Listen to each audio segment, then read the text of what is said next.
হে কৃপালু গুৰুমূৰ্তি ভকত বৈষ্ণৱ আই শিশু সমস্ত ভাগৱতৰ দশম স্কন্ধৰ বেদস্তুতি আমি 24 চন্দ্ৰৰ পৰা পুনৰ পাঠ আৰু বিশ্লেষণ আৰম্ভ কৰিব বিচাৰিছোঁ।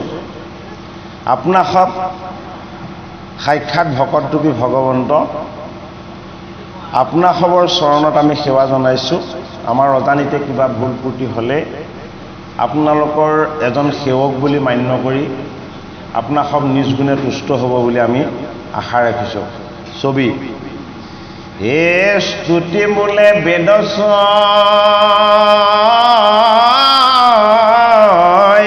অজয় জয় গুৰাশয় অমায়া নিদ্ৰা তেজিও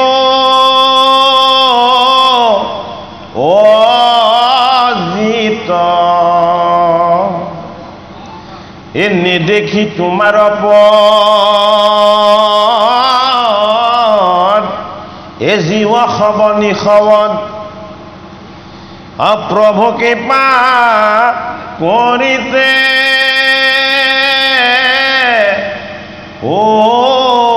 অচিত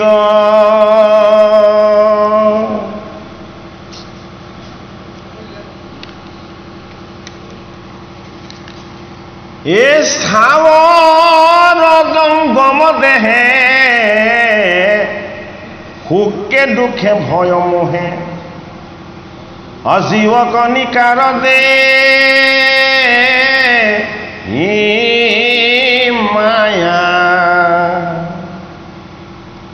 তাক প্ৰভু কৰা না আপোন মহিমা যশ অভগতি ভাস্কৰ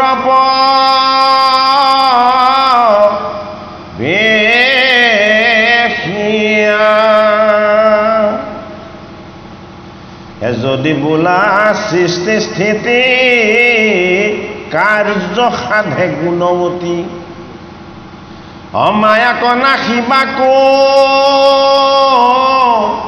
নদোষে এনুহে প্ৰভু বৈশ্যজনী হে পৰম মোহিত প্ৰতি অবেশ ধৰি ফুৰে হৰ্নিশে হে ভক্তি সুখ বমানন্দ হে ঢাকিয়া দেখাই বন্ধ এ বিষয় সুখক নকৰি এ তোমাক নুবুজে জীৱে এ মায়া দেখে অনুভৱে অহি দোষে সংহৰে ও হৰি মায়া বিনাশন ঘোৰ কোন শক্তি আছে মোৰ এ বেদে যদি কহুদ্ৰী হাতৰ এ মায়ায়ো তোমাৰ দাসী সমগ্ৰ ঐশ্বৰ্য তুমি এপৰে পুনঃ আপুনি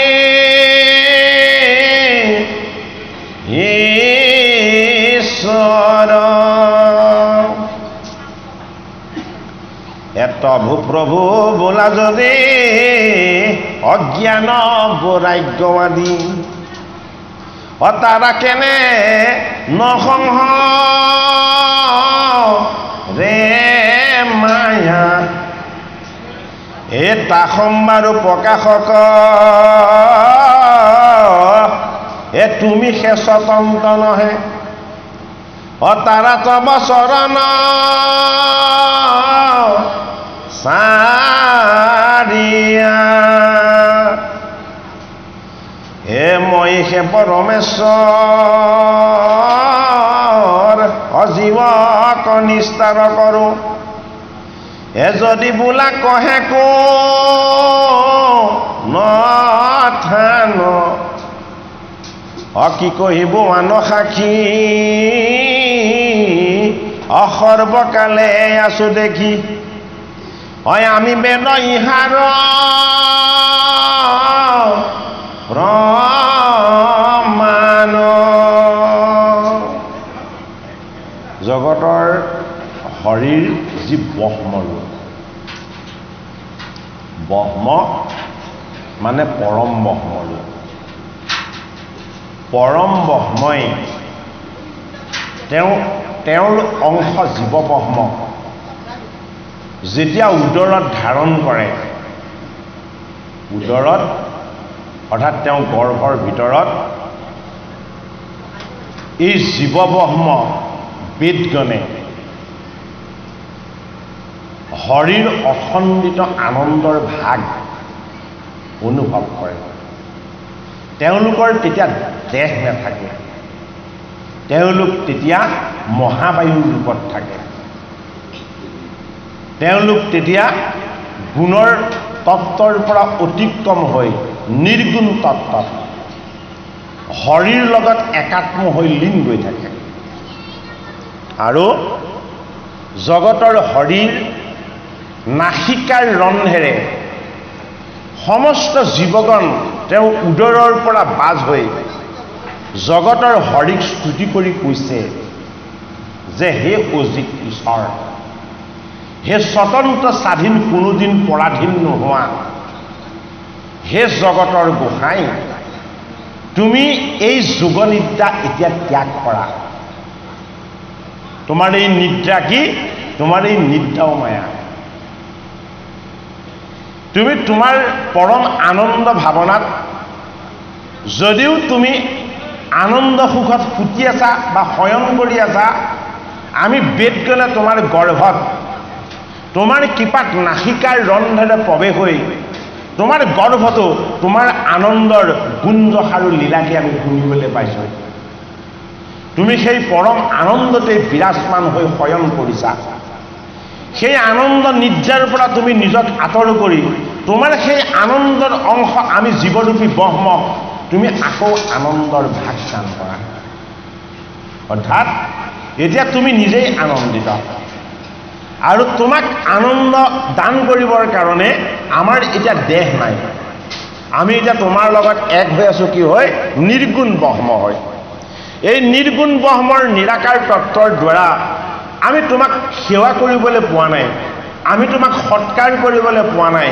আমি তোমাৰ চৰণ স্পৰ্শ কৰিবলৈ পোৱা নাই আমি কেৱল পৰম বায়ুৰ ৰূপত পৰম তত্ত্বৰ ৰূপত তোমাৰ গৰ্ভৰ পৰা তোমাৰ নাসিকাৰ ৰন্ধেৰে বাজ হৈ তোমাৰ অনন্য সুখৰ আনন্দক আমি উপাসনা কৰিছোঁ আৰু হে জগতৰ হৰি তুমিও চাগে এই আনন্দ যদিও লাভ কৰিছা তোমাৰো চাগে এই আনন্দ এতিয়া খন্তেক সময়ৰ কাৰণে বিৰতি দিবৰ চাগে ইচ্ছা জাগিছে এইটো কাৰণে আমি সমস্ত নিৰাকাৰ ব্ৰহ্মৰূপী জীৱগণে তোমাৰ চৰণত আশ্ৰয় লৈছোঁ তুমি আমাক আকৌ জীৱ ব্ৰহ্মৰ ৰূপত প্ৰকট কৰি জীৱ আত্মা আৰু দেহ এক তত্ত্ব ঈশ্বৰ চৈতন্য তোমাৰ স্বৰূপ প্ৰকাশ কৰি তুমি তোমাৰ বিনোদন ৰূপ আকৌ প্ৰত্যক্ষ কৰা আৰু আমাক তোমাৰ সেই সুখৰ ভাগ দান কৰা এতিয়া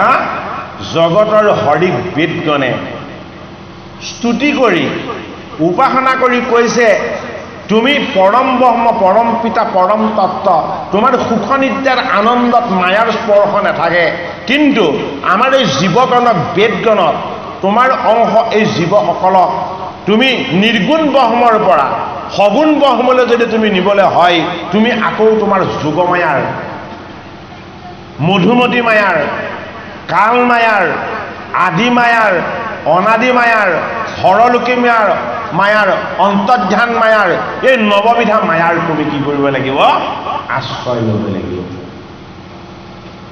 মায়া জড় মায়া মিছা কিন্তু তুমি মায়াৰে সৈতে আমাক দেহ দান কৰি এই দেহত তুমি আত্মাৰূপী শিশিকে তুমি প্ৰৱেশ হৈ তোমাৰ সত্যটোক আমাক সন্ধান কৰাবা আমাৰ উদ্দেশ্য হ'ব তোমাক উপাসনা কৰা। আমাৰ উদ্দেশ্য হ'ব, আমাৰ লক্ষ্য হ'ব, আমি জীৱব্ৰহ্ম হৈ দেহ লাভ কৰিলে একান্ত চিত্তে কেৱল তোমাক উপাসনা কৰি তোমাৰ এই 17তম 3 গুণৰ বৃত্তিৰ পৰা আমি মুক্ত হৈ আমি শুদ্ধ জীৱ হৈ তোমাৰ সনাতন সত্যক উপলব্ধি কৰি তোমাৰ আনন্দক আমি আকৌ পুনৰ প্ৰত্যক্ষ কৰিম। এই কথাখিনি কোনে কৈ আছে? এই কথাখিনি কৈ আছে সুনন্দ নামৰ পাৰিষদজনে। বাকী উদ্ধৰতা ঋষিসকলক, উদ্ধৰতা ঋষিসকলৰ অৰ্থ কি? যিসকলৰ দেহ নাই, যিসকলে ইচ্ছা হ'লে দেহ এটা লৈ ল'ব পাৰে নিজৰ শক্তিৰ দ্বাৰা, সামৰ্থ্যৰ দ্বাৰা, ভগৱন্তৰ কৃপাৰ দ্বাৰা, আকৌ ইচ্ছাৰ বলত কি কৰিব পাৰে? তেওঁলোক আকৌ নিৰ্গুণ ব্ৰহ্মত লীন যাব পাৰে। বেদস্তুতি, উদ্ধৰতাসকলৰ উপাসনা, বেদস্তুতি, গুণময় বেদৰ তত্ত্বৰ ৰহস্য ভাগ, অন্তিম ভাগ বেদস্তুতি, ভকতে কৰা ভগৱন্তৰ নিৰ্গুণ যশ লীলা আৰু উপাসনাৰ সাৰতত্ত্ব। সেইটো কাৰণে 10ম স্কন্ধৰ অন্তিমত দিছে। 10ম কি? এ প্ৰথম 2য় স্কন্ধে চৰণ দুতয়। প্ৰথম আৰু 2য় স্কন্ধ ভাগৱত ভগৱন্তৰ কি? বাম আৰু সোঁপদ। এইটো কাৰণে আমাৰ বাম পাশে কি থাকে? আমাৰ বাম পাশে মায়া থাকে। সোঁ পাশে কি থাকে? সোঁ পাশে ভক্তি থাকে। মধ্যম স্থানত কি থাকে? মধ্যম স্থানত হিহিকেশ থাকে। এইটো কাৰণে হৰিৰ বাম পদ বোলে কি? মোৰ বাম পদ চিন্তা কৰিলে তোমাৰ লগত সৃষ্টিকৰ্তা ব্ৰহ্মাই যি পঞ্চপৰ্ব অবিদ্যা দিছিলে, এই অবিদ্যাৰ অজ্ঞান দূৰ হ'ব। মই বাম পদত কাক ৰাখো? বাম পদত মই গুৰুসকলক ৰাখো। গতিকে ভাগৱতৰ 1ম স্কন্ধ কি? বাম পদ। এইটো কাৰণে বাম পদত কি আছে? গুৰুৰ তত্ত্ব। এইটো কাৰণে বেদব্যাসে 17 পুৰাণ প্ৰণয়ন কৰিছিলে, 4 বেদক বিভাজন কৰিছিলে, 14 শাস্ত্ৰ ৰচনা কৰিছিলে। ইমানখিনি কৰাৰ পাছতো তেওঁ মনৰ ভ্ৰম দূৰ হোৱা নাছিলে, অশান্ত আৰু অস্থিৰ। আৰু তেনে সময়তে বদৰিকা আশ্ৰমলৈ দেৱঋষি নাৰদ আহি গ'ল। নাৰদে প্ৰশ্ন কৰিলে, হে বেদব্যাস, তুমি অস্থিৰ কিয় হৈছা? তেতিয়া বেদব্যাসে কৈছে যে মই ইয়াৰ কাৰণ বিচাৰি পোৱা নাই। দেৱঋষি নাৰদে তেতিয়া হাঁহি হাঁহি কৈছে, ইয়াৰ কাৰণ তুমি নিজেই। তুমি বেদগণ ৰূপত হৰিৰ অংশ আছিলা, তত্ত্ব আছিলা। ভগৱন্তৰ গুণদোষ আৰু লীলাৰ তত্ত্ব প্ৰকাশ কৰিবৰ কাৰণে তুমি টিকালজ্ঞ ঋষি হৈ, তুমি কৃষ্ণ দ্বৈপায়ন হৈ তুমি প্ৰণেতা হৈছিলা। কিন্তু তুমি কৃষ্ণৰ গুণদোষ আৰু লীলাক পিঠি দি তুমি বেদৰ কৰ্মকাণ্ডৰ বিভিন্ন বন্ধনকাৰী মাৰ্গবিলাকক তুমি প্ৰৱৰ্তন কৰিলা। জীৱবিলাক নষ্ট হ'ল। এই জীৱবিলাকক তুমি অধৰ্ম আৰু অন্যায়ৰ শিক্ষা দিলা। তুমি জ্ঞান বিদ্যা বুদ্ধিৰ ৰহস্য তত্ত্বৰ ভাগ নিদিলা। সেইটো কাৰণে তুমি অস্থিৰ হৈছা। এই জগতখনক তুমি নষ্ট কৰিলা। বেদব্যাসৰ চিত্ত শোধন হ'ল। মোৰ ভুলটো যি দেখুৱাই দিয়ে এইজন মোৰ ভগৱান, মোৰ ভুলক যি সংশোধন কৰিবৰ কাৰণে মোৰ গৃহলৈ অতিথি হৈ আহিছে এইজন মোৰ ঈশ্বৰ। বেদব্যাসৰ চৰণ চুই টিকালজ্ঞ ঋষি সৰ্বজ্ঞ সেইজন বেদব্যাসে কি কৰিলে?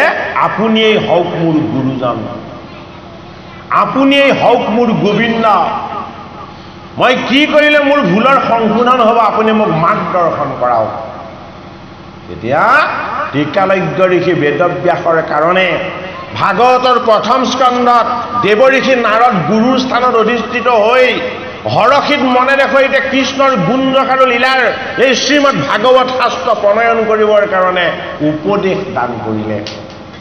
গুৰু যেতিয়ালৈকে আমাৰ ওচৰলৈ নাহিব আমাৰ ভকতি নিৰ্গুণ নহ'ব। নিৰ্গুণ ভকতিত প্ৰথম পদ হ'ল গুৰু। এইটো কাৰণে গুৰুক ভজি গুৰু বন্দনা আৰু গুৰু উপাসনাৰে গোবিন্দৰ তত্ত্বৰ স্পৰ্শ পাব লাগিব।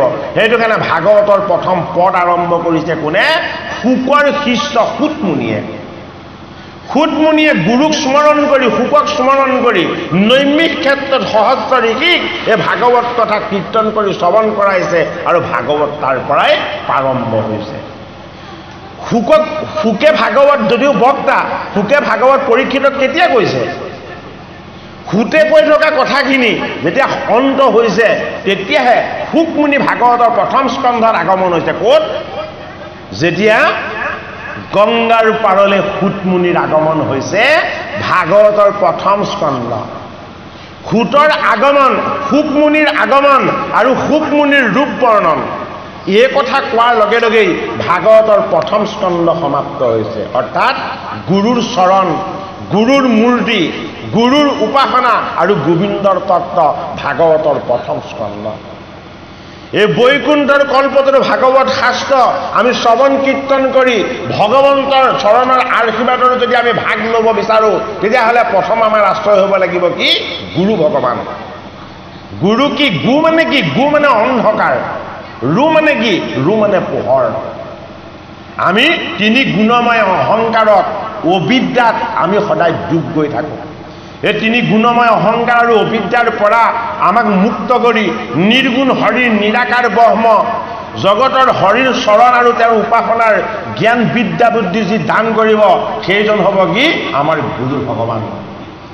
আমাৰ অসমীয়া জাতিৰ কাৰণে গুণ শ্ৰীমন্ত শংকৰদেৱ, শ্ৰী শ্ৰী মাধৱদেৱ গুৰুৰ আসনত অধিষ্ঠিত। তেওঁলোকে দান কৰা কীৰ্তন দশম ঘোষা আৰু ৰত্নাৱলীয়ে আমাক সৎ পথ দেখুৱাইছে, শুদ্ধ পথ দেখুৱাইছে আৰু জীৱ হিংসাৰ পৰিৱৰ্তে জীৱক ঈশ্বৰ জ্ঞান কৰি হৰিক ভজিবৰ কাৰণে আমাক সৎ পথ দেখুৱাইছে।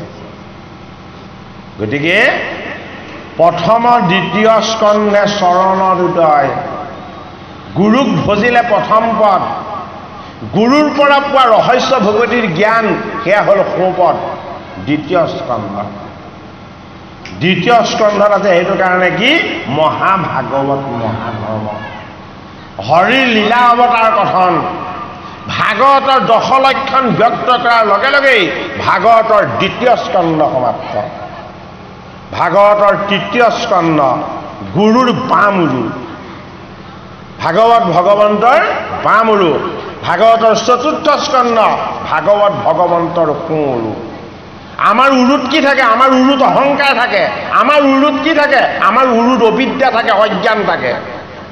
আৰু গুৰুজনৰ উৰুত কি আছে? গুৰুজনৰ উৰুত আছে প্ৰথম বাম উৰুত আছে কি? তৃতীয় স্কন্ধ। তৃতীয় স্কন্ধত কি আছে? আমি নজনা কথাবিলাক, আমি নুশুনা কথাবিলাক, যিবিলাক কথা আমি জানি বুজি শেষ কৰিব নোৱাৰোঁ। কি? অনাদি পাতন সৃষ্টিৰ ৰহস্য, ব্ৰহ্ম সৃষ্টিৰ বৰ্ণনা, সপ্ত পাতাল সপ্ত স্বৰ্গ, এই সমস্ত তত্ত্ব, জগতৰ হৰিৰ সপ্ত সমুদ্ৰৰ তত্ত্ব, এই সমস্তখিনি ক'ত আছে? সৃষ্টিৰ ৰহস্যত। তাৰ লগতে আছে কি? 28খন নৰকৰ বৰ্ণনা। তাৰ লগতে আছে তৃতীয় স্কন্ধত কি? দেৱাহুতিৰ পুত্ৰ কপিল মুনিৰ দ্বাৰা দেৱাহুতিৰ আত্মজ্ঞান লাভ আৰু মুখ্য সাধনা। গুৰুৰ বাম উৰুত আছে কি? ৰহস্য তত্ত্ব, সৃষ্টিৰ ৰহস্য। ভাগৱত ভকতিৰ যোগেদি জীৱৰ মুখ্য সাধনৰ আনন্দময় কথা ভাগৱতৰ তৃতীয় স্কন্ধত আছে। গুৰুৰ সোঁ আৰু কি? ভাগৱতৰ চতুৰ্থ স্কন্ধ। ভাগৱতৰ চতুৰ্থ স্কন্ধত কি আছে? ভাগৱতৰ চতুৰ্থ স্কন্ধত আছে ভকতিৰ ৰহস্য তত্ত্ব। আমি জীৱ, জীৱ ৰূপেৰে আমি জীৱ। আমাৰ এই দেহ কি? আমাৰ এই দেহ হ'ল দক্ষ। এই দক্ষ সেইটো কাৰণে বন্ধনকাৰী গুণময় বৃত্তিৰ যজ্ঞৰ সাধক। আমাৰ হৃদয়ত থকা জীৱ শিৱ, শিৱ হ'ল পৰম ব্ৰহ্মৰ উপাসক, বেদগণ হৈ জগতৰ হৰিক উপাসনা কৰে।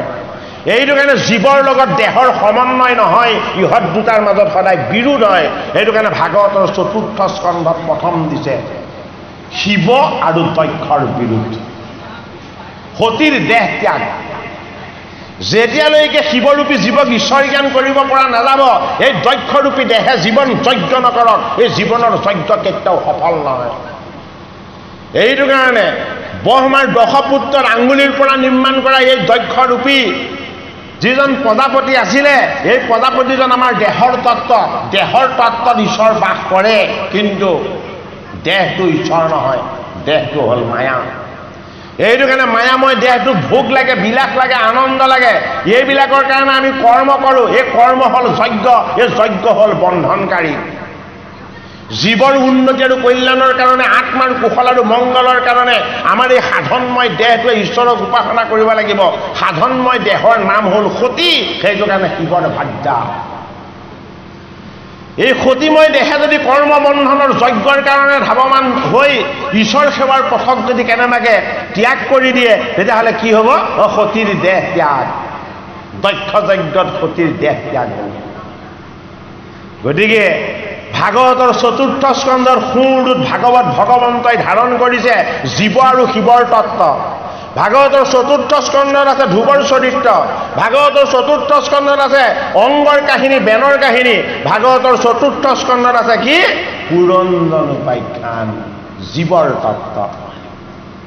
জীৱ, শিৱ, ধ্ৰুৱ চৰিত্ৰ, অংগৰ কাহিনী, পিঠুৰতাৰ পৃথিৱী দোহন ইত্যাদি পৰমাৰ্থিক তত্ত্বৰে পিঠুৰ যজ্ঞলে চাৰি সিদ্ধৰ আগমন, এই সমস্ত ৰহস্য তত্ত্ব ভাগৱতৰ চতুৰ্থ স্কন্ধত প্ৰকাশ কৰি জীৱ শিৱ, এই শিৱৰূপী সত্যৰ স্বৰূপ, ধ্ৰুৱৰূপী সত্যৰ স্বৰূপ, ভগৱন্তৰ উপাসনা, ভগৱন্তৰ চৰণৰ শৰণ, ভগৱন্তক ভজিলে, ভগৱন্তক উপাসনা কৰিলে জীৱই ব্ৰহ্মপদ লাভ কৰিব পাৰে। ধ্ৰুৱৰ সাধনাৰ দ্বাৰা এই সত্যৰ প্ৰমাণ। অংগস্বৰূপ ৰজা হৈ, অংগৰ পুত্ৰ বেন দুৰ্জয় হৈ এই ঈশ্বৰ সেৱাৰ পথক ত্যাগ কৰি জীৱ জন্তু এই প্ৰকৃতিক হিংসা কৰি নিজক নষ্ট কৰিছিল আৰু গোটেই জগতক নষ্ট কৰিছিল।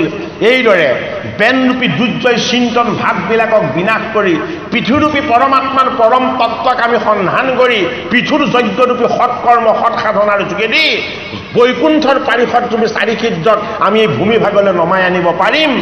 এই ৰহস্য বিশ্বাস আমাক ভাগৱতৰ চতুৰ্থ স্কন্ধত দান কৰা হ'ল। এইটো কাৰণে ভাগৱতৰ চতুৰ্থ স্কন্ধ ভাগৱত ভগৱন্তৰ সোঁৰু, ভাগৱতৰ পঞ্চম স্কন্ধ ভাগৱত ভগৱন্তৰ নাভি। নাভি মানে কি? নাভি মানে ৰহস্য, যি কথা কোনেও নেজানে। নাভি মানে কি? ভকতিৰ ৰহস্য, গোপন তত্ত্ব, যি কথা জানিলে, যি কথা বুজিলে জীৱই জড়তাৰ পৰা মুক্ত হৈ চৈতন্য ঈশ্বৰৰ লগত এক হৈ যাব পাৰে। সেইটো কাৰণে ভাগৱতৰ পঞ্চম স্কন্ধ কি? ভাগৱত ভগৱন্তৰ নাভি পদ্ম। ঈশ্বৰ কৃষ্ণৰ শুনিও মহা পুৰুষ লক্ষণ হেত গম্ভীৰ হাত ৰক্ত পঞ্চ দীৰ্ঘ উন্নত ছয় প্ৰকাৰ এই গমন গম্ভীৰ এ বচন গম্ভীৰ এ গম্ভীৰ নাভি কমল এহি ত্ৰিগম্ভীৰ স্মৰণে কৃষ্ণৰ অমিলয় মহাম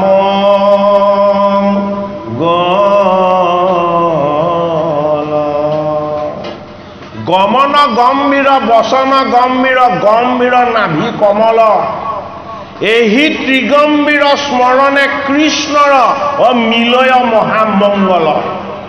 এইটো কাৰণে গম্ভীৰ হ'ল নাভি পদ্ম। কাৰ? ভগৱান প্ৰভু ঈশ্বৰৰ। তেওঁ নাভিতকৈ গম্ভীৰ তত্ত্ব নাই। বোলে কি? মই সমস্ত জীৱ ব্ৰহ্মক মোৰ উদৰত ধাৰণ কৰি মোৰ নাসিকাৰ ৰন্ধেৰে তেওঁলোকক বাস কৰাই নিৰ্গুণ তত্ত্বৰ ওপৰত মই তেওঁলোকক প্ৰতিপালন কৰি আছিলোঁ।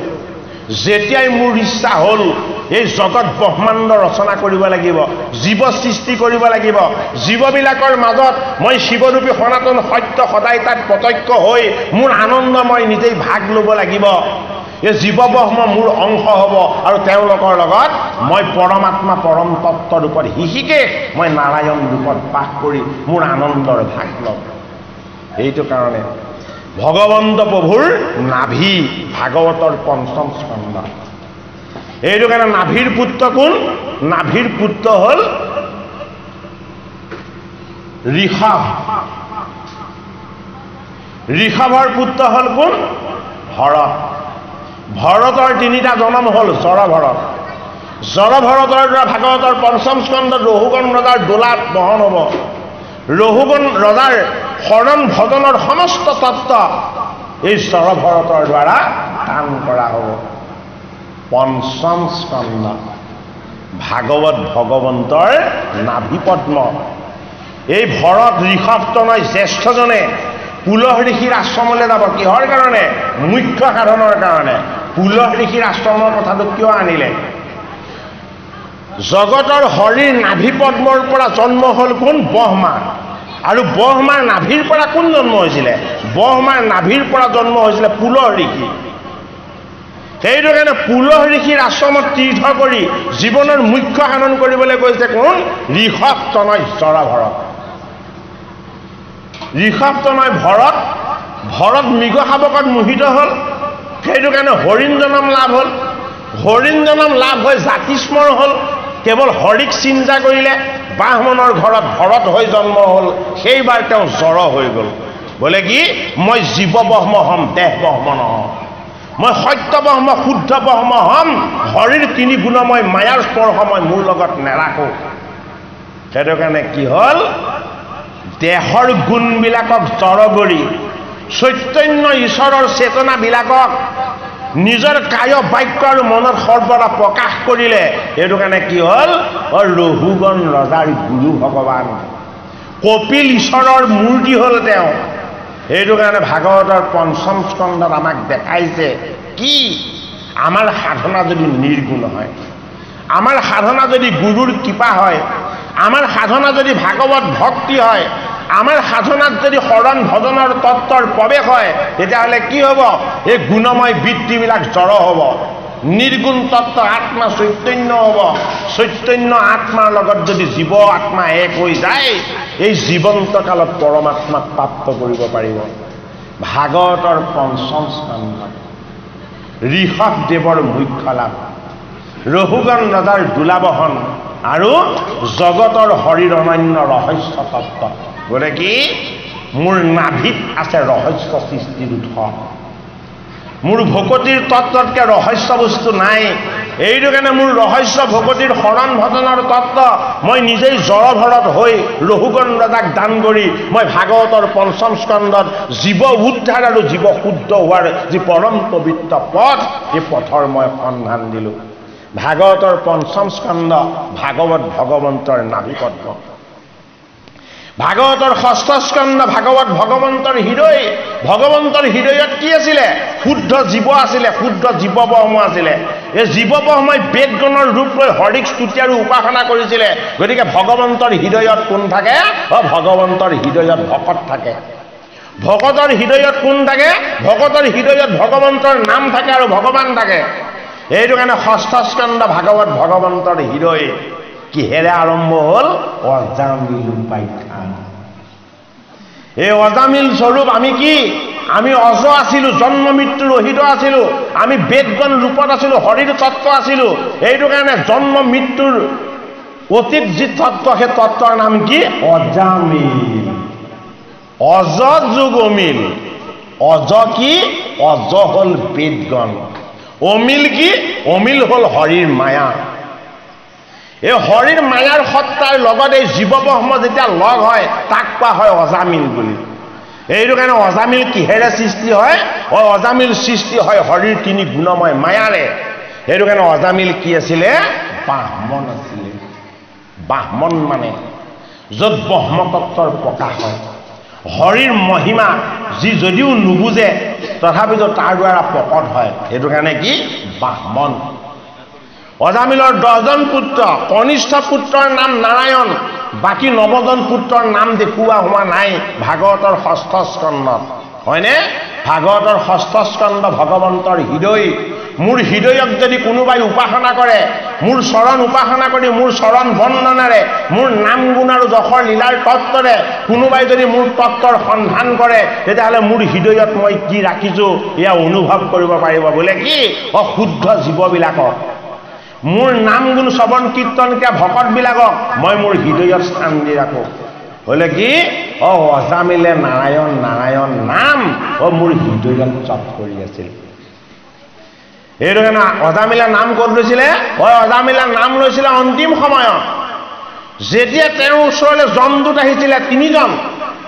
জীৱক নিবলৈ 3জন যমদূত যমে পঠিয়াই দিয়ে। যম কি? যম আমাৰ আয়ু ৰেখা। সেইটো কাৰণে যম এজন বৈষ্ণৱ। সেইটো কাৰণে যম কি? যম হ'ল ধৰ্ম ৰজা। আমাৰ আয়ু ৰেখাডালেই হ'ল ধৰ্মৰ কলিতা। যেতিয়ালৈকে অন্তিম আয়ুকণ থাকিব তেতিয়ালৈকে চৈতন্য হৈ আমি সকলো কৰি থাকিব পাৰিম। এই আয়ু ৰেখাৰূপী যমদণ্ড যিদিনাখন জ্যোতি পৰিব সেইদিনাখন মাটিৰ মানুহ এই মাটিতেই মিলি যাম। এইটো কাৰণে এই যমদণ্ডক ধাৰণ কৰা ধৰ্মৰূপী এই ঈশ্বৰৰ বৈষ্ণৱ ৰূপ বিষ্ণুৰ অংশৰূপ এই যম ৰজাজনৰ 3জন দূত আছে। এই 3জন দূত কি? কফ বাত পিত্ত। এই 3জন যমদূত ক'ত আছে? কফ আছে আমাৰ কণ্ঠত, বাত আছে আমাৰ দেহৰ শিৰাবিলাকত আৰু অস্থিবিলাকত, হয়নে? পিত্ত আছে আমাৰ হজম শক্তি। যেতিয়াই অন্তিম সময় আহি যাব খালেও হজম নহ'ব, পানীকণো পিব নোৱাৰিব, জল মুখত দিলেও সিপাৰলৈ নাযাব, ইপাৰলৈহে যাব, হয়নে বাৰু? আৰু দেহটো কি কৰিব?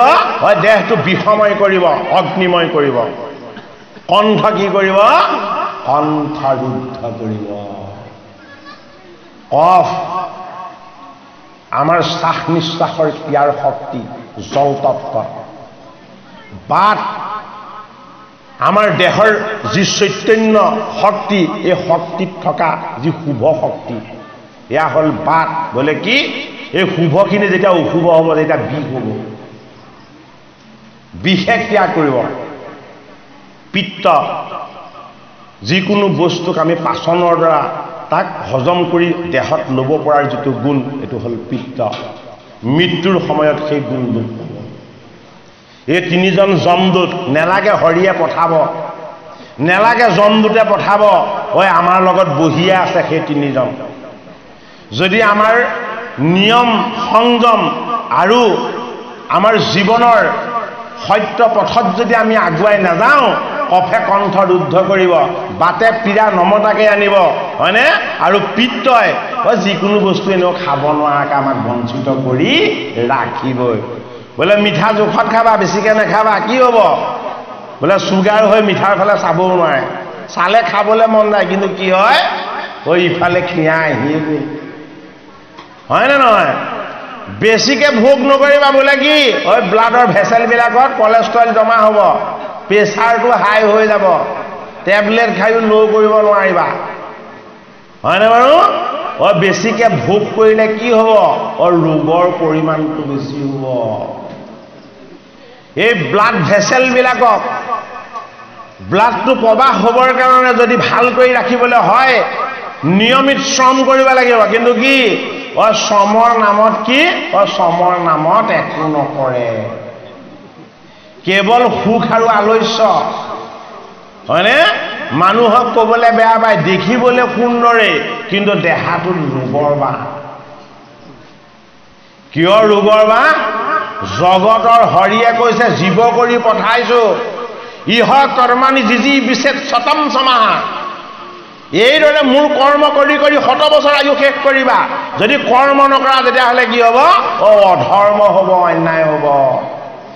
শাহুৱে চব কৰে, বোৱাৰী দেৰিলৈকে শুই থাকে, কি কৰিব? ক'বলৈও লাজ লাগে।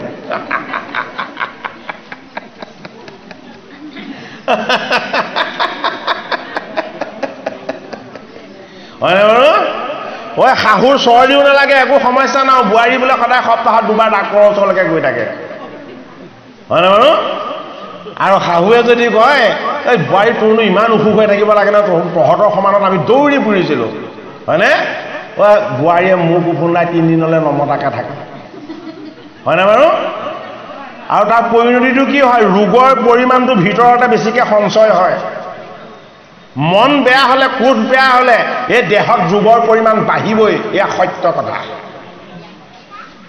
এইটো কাৰণে জমদূত তিনিজনক আমাৰ পৰা দুৰ্বল কৰিব লাগিব মনটো সদায় আনন্দিত কৰি ৰাখিব লাগিব এই দেহটোক ঈশ্বৰ সেৱাৰ কৰ্মত লগাব লাগিব দেহটোক সদায় সুন্দৰভাৱে কৰ্মত প্ৰয়োগ কৰিলেহে ই ৰোগ ব্যাধি ইত্যাদিৰ পৰা মুক্ত হ'ব আৰু কাৰোবাক কিবা এটা সহায় কৰি কিমান আনন্দ লাগে এই আনন্দটো হৃদয়ত উপলব্ধি কৰিব পাৰিব লাগিব ভাগৱতৰ ৬ষ্ঠ স্কন্ধত দিছে অজামিল উপাখ্যান আহি গ'ল তিনিজন জমদূত নিবলে অজামিলে কাক মাতিব কনিষ্ঠ পুত্ৰক মাতিছে বাকী ৯জনক কিয় নামাতিলে বাকী ৯জনক মাতিব নালাগে অন্তিম সময়ত তেওঁলোক এনেও কাম নাইকিয়া হয় এই ৯জন কি এই ৯জন হ'ল আমাৰ দেহৰ 10টা ইন্দ্ৰিয় এটাইতকৈ কনিষ্ঠ ইন্দ্ৰিয় হ'ল আমাৰ বাক ইন্দ্ৰিয় এই বাক ইন্দ্ৰিয় হ'ল নাৰায়ণ এইটো কাৰণে কনিষ্ঠ পুত্ৰৰ নাম ৰখা হৈছিলে নাৰায়ণ কিয় আমি অন্তিমত সুধো পোনাটোৰ মাত ফুটিছেনে বাৰু বগাব খোজ কাঢ়িব অন্তিমতহে মাত ফুটে এটাইতকৈ কনিষ্ঠ আমাৰ দেহৰ যিটো অংগ সেই অংগটো হ'ল নাৰায়ণ বাক ইন্দ্ৰিয় নিৰ্গুণ ইন্দ্ৰিয় যেতিয়ালৈকে আমাৰ কণ্ঠ থাকিব তেতিয়ালৈকে আমাৰ কথা থাকিব তেতিয়ালৈকে আমি চৈতন্য হৈ থাকিম যিদিনাখন মাত হেৰাব সেইদিনাখন কি বুলি ক'ব ই মতা নাই কিয় একো কোৱা নাই কিয় যিজন গুচি গ'লে একো নামাতে একো নকয় সেইজন দেৱ লৈ গ'ল গতিকে নাৰায়ণ বেদৰ ৰহস্য তত্ত্ব নাৰায়ণ বৈকুণ্ঠপতিৰ পৰম তত্ত্ব নিৰ্গুণ নাম বস্তু নাৰায়ণ জন্ম মৃত্যুৰ আয়াজাত চক্ৰত চলি থকা এই অজামিল ৰূপী জীৱবিলাকে যদি কেনেবাকে স্মৰণ কৰে নামত আছে নিৰ্গুণ শক্তি কণ্ঠ যদি ৰুদ্ধ হয় কণ্ঠ ভাল হৈ যাব নামত আছে দেহৰ বায়ু শোধন কৰা শক্তি এই দেহত যিবিলাক পীড়া আছিলে এই পীড়াবিলাক নামৰ মহিমাত বাহিৰ হৈ যাব নামত আছে হৰিৰ নিৰ্গুণ শক্তি বোলে কি নাম যদি লয় পেটৰ যিটো পাচন শক্তি সেই শক্তিও ভাল হ'ব গতিকে কফ বাত পিত্ত নামৰ মহিমা ভাগৱতৰ ৬ষ্ঠ স্কন্ধত জমদূতে নিবলৈ আহিছিল লগে লগে বিষ্ণুদূত 4জন আহি গ'ল এই বিষ্ণুদূতেই হ'ল 4জন গুৰুদেৱ নাম আৰু ভকত এই গুৰুদেৱ নাম আৰু ভকত 4 বস্তুৰ আশ্ৰয় যাৰ লগত থাকে তাৰ ওচৰলৈ বেয়া আচৰণ বেয়া কথা বেয়া ভাৱনা এইবিলাক আহিব নোৱাৰে সেইটো কাৰণে ভাগৱতৰ 6ষ্ঠ স্কন্ধত 4জন বিষ্ণুদূতৰ দ্বাৰা প্ৰহাৰ কৰা হ'ল কাক এই 3জন জমদূতক 3জন জমদূতে পলাই ফৰিং চিঠিকা দি যম ৰজাক গৈ আপত্তি দিছেগে আপোনাৰ আজ্ঞা পালো এই অসুচি অপবিত্ৰ জীৱটোক আনিবলৈ গলো আমাক কোবাই কোবাই কি কৰিলে চাওক যম বৈষ্ণৱ বিষ্ণুৰ নামৰ মহিমা জানে যমদূত যমৰহে সেৱক ভগৱন্তৰ সেৱক নহয় সেইটো কাৰণে নামৰ মহিমা নেজানে ভাগৱতৰ 6ষ্ঠ স্কন্ধত যমদূতক যম ৰজাই হৰি নামৰ মহিমাৰ কথা কোৱাৰ লগতে কৈ দিলে হেৰা যমদূত ময়ো টিকি থকাটো টান হ'ব য'ত মোৰ স্বামীৰ নাম লয় য'ত মোৰ হৰিৰ গুণ যশ প্ৰকাশ হয় সেই ঠাইলৈ তোমালোক নাযাবা বোলে কি সেই ঠাইত গ'লে যদি কিবা অনিষ্ট হয় তেতিয়াহ'লে মোৰ গাত দায় দোষ নাই বোলে কি মোৰ স্বামীৰ নামতকৈ পুণ্য শক্তিমন্ত আৰু ভক্তিযুক্ত তত্ত্ব নাই সেইটো কাৰণে অজামিলে পাপ কৰিছিল কিন্তু নাম লোৱাৰ লগে লগে সকলো পাপৰ পৰা তেওঁ মুক্ত হৈ গ'ল অজামিল এই জন্ম মৃত্যুৰ আয়াজাত চক্ৰলৈ আহি থকা আমাৰ এই জীৱটোৱে যদি গুৰুৰ চৰণ নাপায় ভকতৰ সংগ নাপায় ভগৱানৰ নাম বস্তু নাপায় তেতিয়াহ'লে ই কেতিয়াও উদ্ধাৰ নহয় ইয়াৰ বৃত্তি কি ইয়াৰ বৃত্তি হ'ল বেইচা ই সদায় বেয়া বৃত্তিত ৰমণ হৈ থাকিব বিচাৰে সেইটো কাৰণে অজামিল বেইচাত পতিত হ'ল বুলি কোৱা হৈছে এই জীৱটোৰ লগত জগতৰ হৰিৰ যিদৰে শুদ্ধতা আছে এই দেহলৈ অহাৰ লগে লগে এই জীৱৰ লগত পঞ্চপৰ্বা অবিদ্যা সংযোগ হৈ যায় এই অবিদ্যাৰ পৰা জীৱক মুক্ত কৰি ভগৱতীৰ সংস্কাৰেৰে ভগৱন্তৰ চৰণমুখী কৰি যদি আমি তুলিবলৈ হয় ভাগৱতৰ 6ষ্ঠ স্কন্ধত থকা অজামিল উপাখ্যানৰ কথা আমি শ্ৰৱণ কীৰ্তন কৰিব লাগিব ষষ্ঠ স্কন্ধ ভাগৱত ভগৱন্তৰ হৃদয় ভগৱন্তৰ ৰহস্য নামৰ তত্ত্ব এই নামৰ তত্ত্ব যদি আমি লাভ কৰিবলৈ হয় গুৰুৰ চৰণ লাগিব গুৰুৰ কৃপা লাগিব ভাগৱতৰ ষষ্ঠ স্কন্ধত আছে কি এই ভকতক চিনি নাপালে বৈষ্ণৱক চিনি নাপালে চিত্ৰৰত গন্ধৰ্বই শিৱক নিন্দা কৰিলে আৰু পাৰ্বতী মাতাৰ দ্বাৰা অভিসম্পাত লাভ কৰিলে কি হ'ল এই চিত্ৰকেতু গৈ বিদ্যাসুৰ ৰূপেৰে জন্ম হ'ল ভাগৱতৰ ষষ্ঠ স্কন্ধত আছে ইন্দ্ৰৰ দুখ কষ্ট আৰু যান্ত্ৰণাৰ কথা বোলে কিয় বৃহস্পতিক অপমান কৰিলে গুৰুক যদি অপমান কৰে দেৱতা হলেও তাৰো নিস্তাৰ নাই এইটো কাৰণে গুৰুক ভজিব লাগিব গুৰুক উপাসনা কৰিব লাগিব এফালে নিৰ্গুণ নামৰ মহিমা ইফালে গুৰুৰ চৰণ সেৱা এফালে চিত্ৰৰত গন্ধৰ্বই সদায় কৃষ্ণৰ গুণ গায় কিন্তু বৈষ্ণৱক নিন্দা কৰাৰ কাৰণে বিদ্যাসুৰ হৈ জন্ম ল'ব লগা হ'ল ষষ্ঠ স্কন্ধ হৰিৰ নাম গুণ যশ আৰু লীলাৰ তত্ত্বৰ কথা আমাক ভাগৱত ভগৱন্তই জনাব বিচাৰিছে বিদ্যাসুৰ উদ্ধাৰ হ'ল ইন্দ্ৰৰ মগ ভংগ হ'ল বৃহস্পতি অন্তৰ্ধান হ'ল বিশ্বৰূপক গুৰুৰূপেৰে বৰণ কৰিলে ইন্দ্ৰই আকৌ বিশ্বৰূপক বধ কৰিলে চাণ্ডালিনীৰ পাপেৰে তেওঁক খেদি আহিলে পদুমৰ নলিকাত 100 বছৰ বিষ্ণুৰ নাম জপ কৰি ইন্দ্ৰ বাচি থাকিব লগা হ'ল নহুষাদী ৰজাই ইন্দ্ৰৰ ইন্দ্ৰত্ব পদত বহি ইন্দ্ৰৰ স্বৰ্গ ৰাজ্যৰ সুখ উপভোগ কৰিলে এই সমস্ত তত্ত্ব কথা ভাগৱতৰ ষষ্ঠ স্কন্ধত আছে এই কথা কোনেও কৈ শেষ কৰিব নোৱাৰে ভাগৱতৰ সপ্তম স্কন্ধ ভাগৱত ভগৱন্তৰ বাম হস্ত পদ্ম ভাগৱতৰ অষ্টম স্কন্ধ ভাগৱত ভগৱন্তৰ সোঁহস্ত পদ্ম বাম স্কন্ধত আছে ভগৱন্তৰ কি ভক্তিৰ অনন্য তত্ত্ব সোঁ স্কন্ধত আছে সোঁহাতত কি আছে সোঁহস্ত পদ্মত আছে ভগৱন্তৰ ৰহস্য কৰ্মৰ ৰহস্য তত্ত্ব বাম পাশত আছে ভকতিৰ অনন্যময় কৰ্ম আৰু সোঁহস্ত পদ্মত আছে কি ভকতি কৰ্মবিলাকৰ ৰহস্যময় তত্ত্ব সেইটো কাৰণে সপ্তমে অষ্টমে কৰ কমল যুগল এই সপ্তম স্কন্ধ আৰু অষ্টম স্কন্ধ যদি এক কৰি দিয়া হয় তেতিয়া নমস্কাৰ হয় ভগৱন্তৰ নমস্কাৰ কি হ'ব লাগিব এই সপ্তম স্কন্ধ তেওঁ কি বাম হস্ত পদ্ম আমাৰ বাম পাশত কি আছে আমাৰ বাম পাশত মায়া আছে সোঁহস্ত পদ্ম ভগৱন্তৰ কি এই সোঁহাত সোঁপাশত কি আছে সোঁপাশত ভকতি আছে এই মায়া আৰু ভকতি কাৰ ভাৰ্যা ভগৱান কৃষ্ণৰ ভাৰ্যা হৃদয়ৰ মধ্যস্থানত কোন আছে ভগৱান কৃষ্ণ আছে সেইটো কাৰণে সপ্তম স্কন্ধত আছে কি ভগৱন্তৰ ৰহস্য ভকতিৰ অনন্য তত্ত্ব প্ৰহ্লাদ চৰিত্ৰ নৃসিংহ মুৰাৰীৰ অৱতাৰ প্ৰহ্লাদৰ দ্বাৰা নৃসিংহৰ স্তুতি আৰু ভগৱন্ত আৰু ভকত অনন্য সম্বন্ধেৰে সদায় কি হৈ আছে বান খাই আছে আৰু অন্তিমত সপ্তম স্কন্ধত দৈত্য শিশুসকলক প্ৰহ্লাদে ভগৱন্তৰ ৰহস্যময় ভকতিৰ জ্ঞান দান কৰিছে দৈত্যকুলত জন্ম হৈও নাৰদৰ দৰে গুৰুৰ চৰণ মাতৃৰ গৰ্ভত থাকোঁতে লাভ কৰাৰ কাৰণে দৈত্যকুলত জন্ম হৈও প্ৰহ্লাদ পৰম বৈষ্ণৱ হ'ল ভগৱন্তৰ পৰম উপাসক হ'ল ভাগৱতৰ সপ্তম স্কন্ধত সৎসংগ ৰূপেৰে গুৰুৰ যদি সান্নিধ্য পোৱা যায় সৎসংগ ৰূপেৰে পিতৃ যদি দুৰ্জন হয় পুত্ৰ যদি কেনেবাকৈ বৈষ্ণৱ হয় পিতৃ পুত্ৰ সকলো উদ্ধাৰ হয় ভাগৱতৰ সপ্তম স্কন্ধত আছে সেইটো কাৰণে কি ভগৱন্তৰ ৰহস্যময় ভকতিৰ আনন্দময় তত্ত্ব প্ৰহ্লাদ চৰিত্ৰ নৃসিংহ মুৰাৰীৰ তত্ত্ব আৰু ভগৱন্তৰ ভকতিৰ অনন্য বিচাৰ ভাগৱতৰ অষ্টম স্কন্ধ ভাগৱত ভগৱন্তৰ সোঁহস্ত পদ্ম এই সোঁহস্ত পদ্মত ভগৱন্তই ধাৰণ কৰিছে ধৰ্ম অৰ্থ কাম মুখ্য এই সোঁহস্ত পদ্মত ভগৱন্তই ধাৰণ কৰিছে গুৰুদেৱ নাম ভকত আৰু ৰহস্য তত্ত্ব এই সোঁহস্ত পদ্মত ভগৱন্তই ধাৰণ কৰিছে জ্ঞান বিজ্ঞান আৰু তদং ৰহস্য ইত্যাদি তত্ত্ব ইয়াতেই তেওঁ ধাৰণ কৰিছে 4 বেদ 14 শাস্ত্ৰ 18 পুৰাণৰ অনন্য বিচাৰ আৰু ভকতিৰ ৰহস্যময় তত্ত্ব এইটো কাৰণে অষ্টম স্কন্ধ ভাগৱত ভগৱন্তৰ সোঁহস্ত পদ্ম অষ্টম স্কন্ধত 4টা বস্তু আছে প্ৰথম আছে গ্ৰাহ গজেন্দ্ৰ উপাখ্যান দ্বিতীয়ত আছে অমৃত মন্থন বা সমুদ্ৰ মন্থন তৃতীয়ত আছে বলি চলন আৰু চতুৰ্থত আছে কি চতুৰ্থত আছে মৎস্য চৰিত্ৰ আমি প্ৰত্যেকেই গুণলৈ আহি জীৱৰ ৰূপত আমি জীৱাত্মা হলো এইটো কাৰণে আমি গজেন্দ্ৰ এই ত্ৰিকুট পৰ্বতত গজেন্দ্ৰই যি কৰে কেলি কৰিছে আমাৰ লগত থকা 3 অহংকাৰ হ'ল ত্ৰিকুট পৰ্বত এই তিনি অহংকাৰৰ পৰ্বতত আমিও গজেন্দ্ৰৰ দৰে অজ্ঞানী হৈ আমি নিজৰ সুখ ভোগ আৰু বিলাসৰ কাৰণে জীৱন কটাওঁ।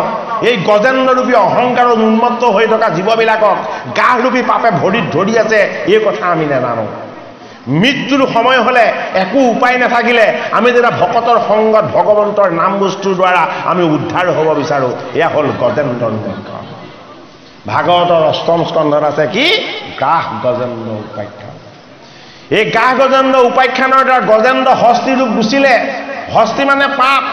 যেতিয়ালৈকে গুৰুক নভজিব, হৰিক উপাসনা নকৰিব, জীৱ পাপৰ পৰা কেতিয়াও মুক্ত নহব। সেইটো কাৰণে অষ্টম স্কন্ধত গজেন্দ্ৰৰ মুখ্যন হ'ল। কি হ'ল? গজেন্দ্ৰই পাৰিষদী ৰূপ লাভ কৰিলে। এই হস্তি গুচি তৈতে চতুৰ ভোজৰ পলৈলা। এই গলে বনমালা হস্তে চাৰিও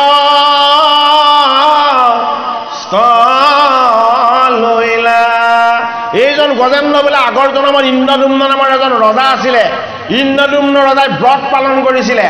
কি ব্ৰত? মৌন ব্ৰত। মৌন ব্ৰত পালন কৰি নিজেই বিষ্ণুক আৰাধনা কৰি ভগৱন্ত প্ৰভুক চিন্তা কৰি আছিলে।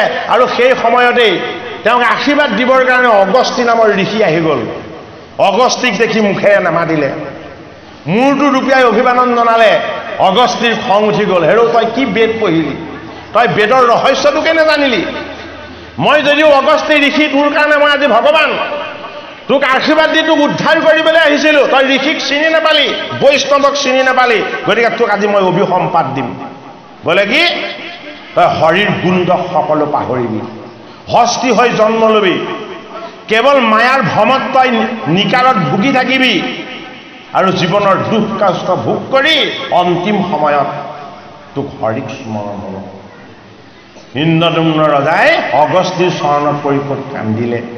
আপুনি ঋষি শ্ৰেষ্ঠ, মই হলো ৰজা, মোৰ ভুল হ'ব পাৰে, কিন্তু আপোনাৰ ভুল হোৱাটো উচিত নহয়। হে ঋষি শ্ৰেষ্ঠ, অভিসম্পাত দিলে, মই ঈশ্বৰৰ আশীৰ্বাদ বুলি গ্ৰহণ কৰিলোঁ, ইয়াৰ পৰা উদ্ধাৰ হোৱাৰ ৰাস্তাটো দি থৈ যাওক। তেতিয়া অগস্তি ঋষিয়ে পুনৰ ক'লে, ঠিক আছে, যিজন ঈশ্বৰৰ নামত তই ব্ৰত পালন কৰিছিলি, অন্তিম সময়ত তোৰ সেইজন ঈশ্বৰক স্মৰণ হ'ব। সেইজন ঈশ্বৰক যদি স্মৰণ হৈ যায়, তেতিয়াহ'লে তই নেদেখা ঈশ্বৰজনক দেখা পাবি, তই উদ্ধাৰ হৈ যাবি। সেইটো কাৰণে কি হৈ গ'ল? হে ৰাম,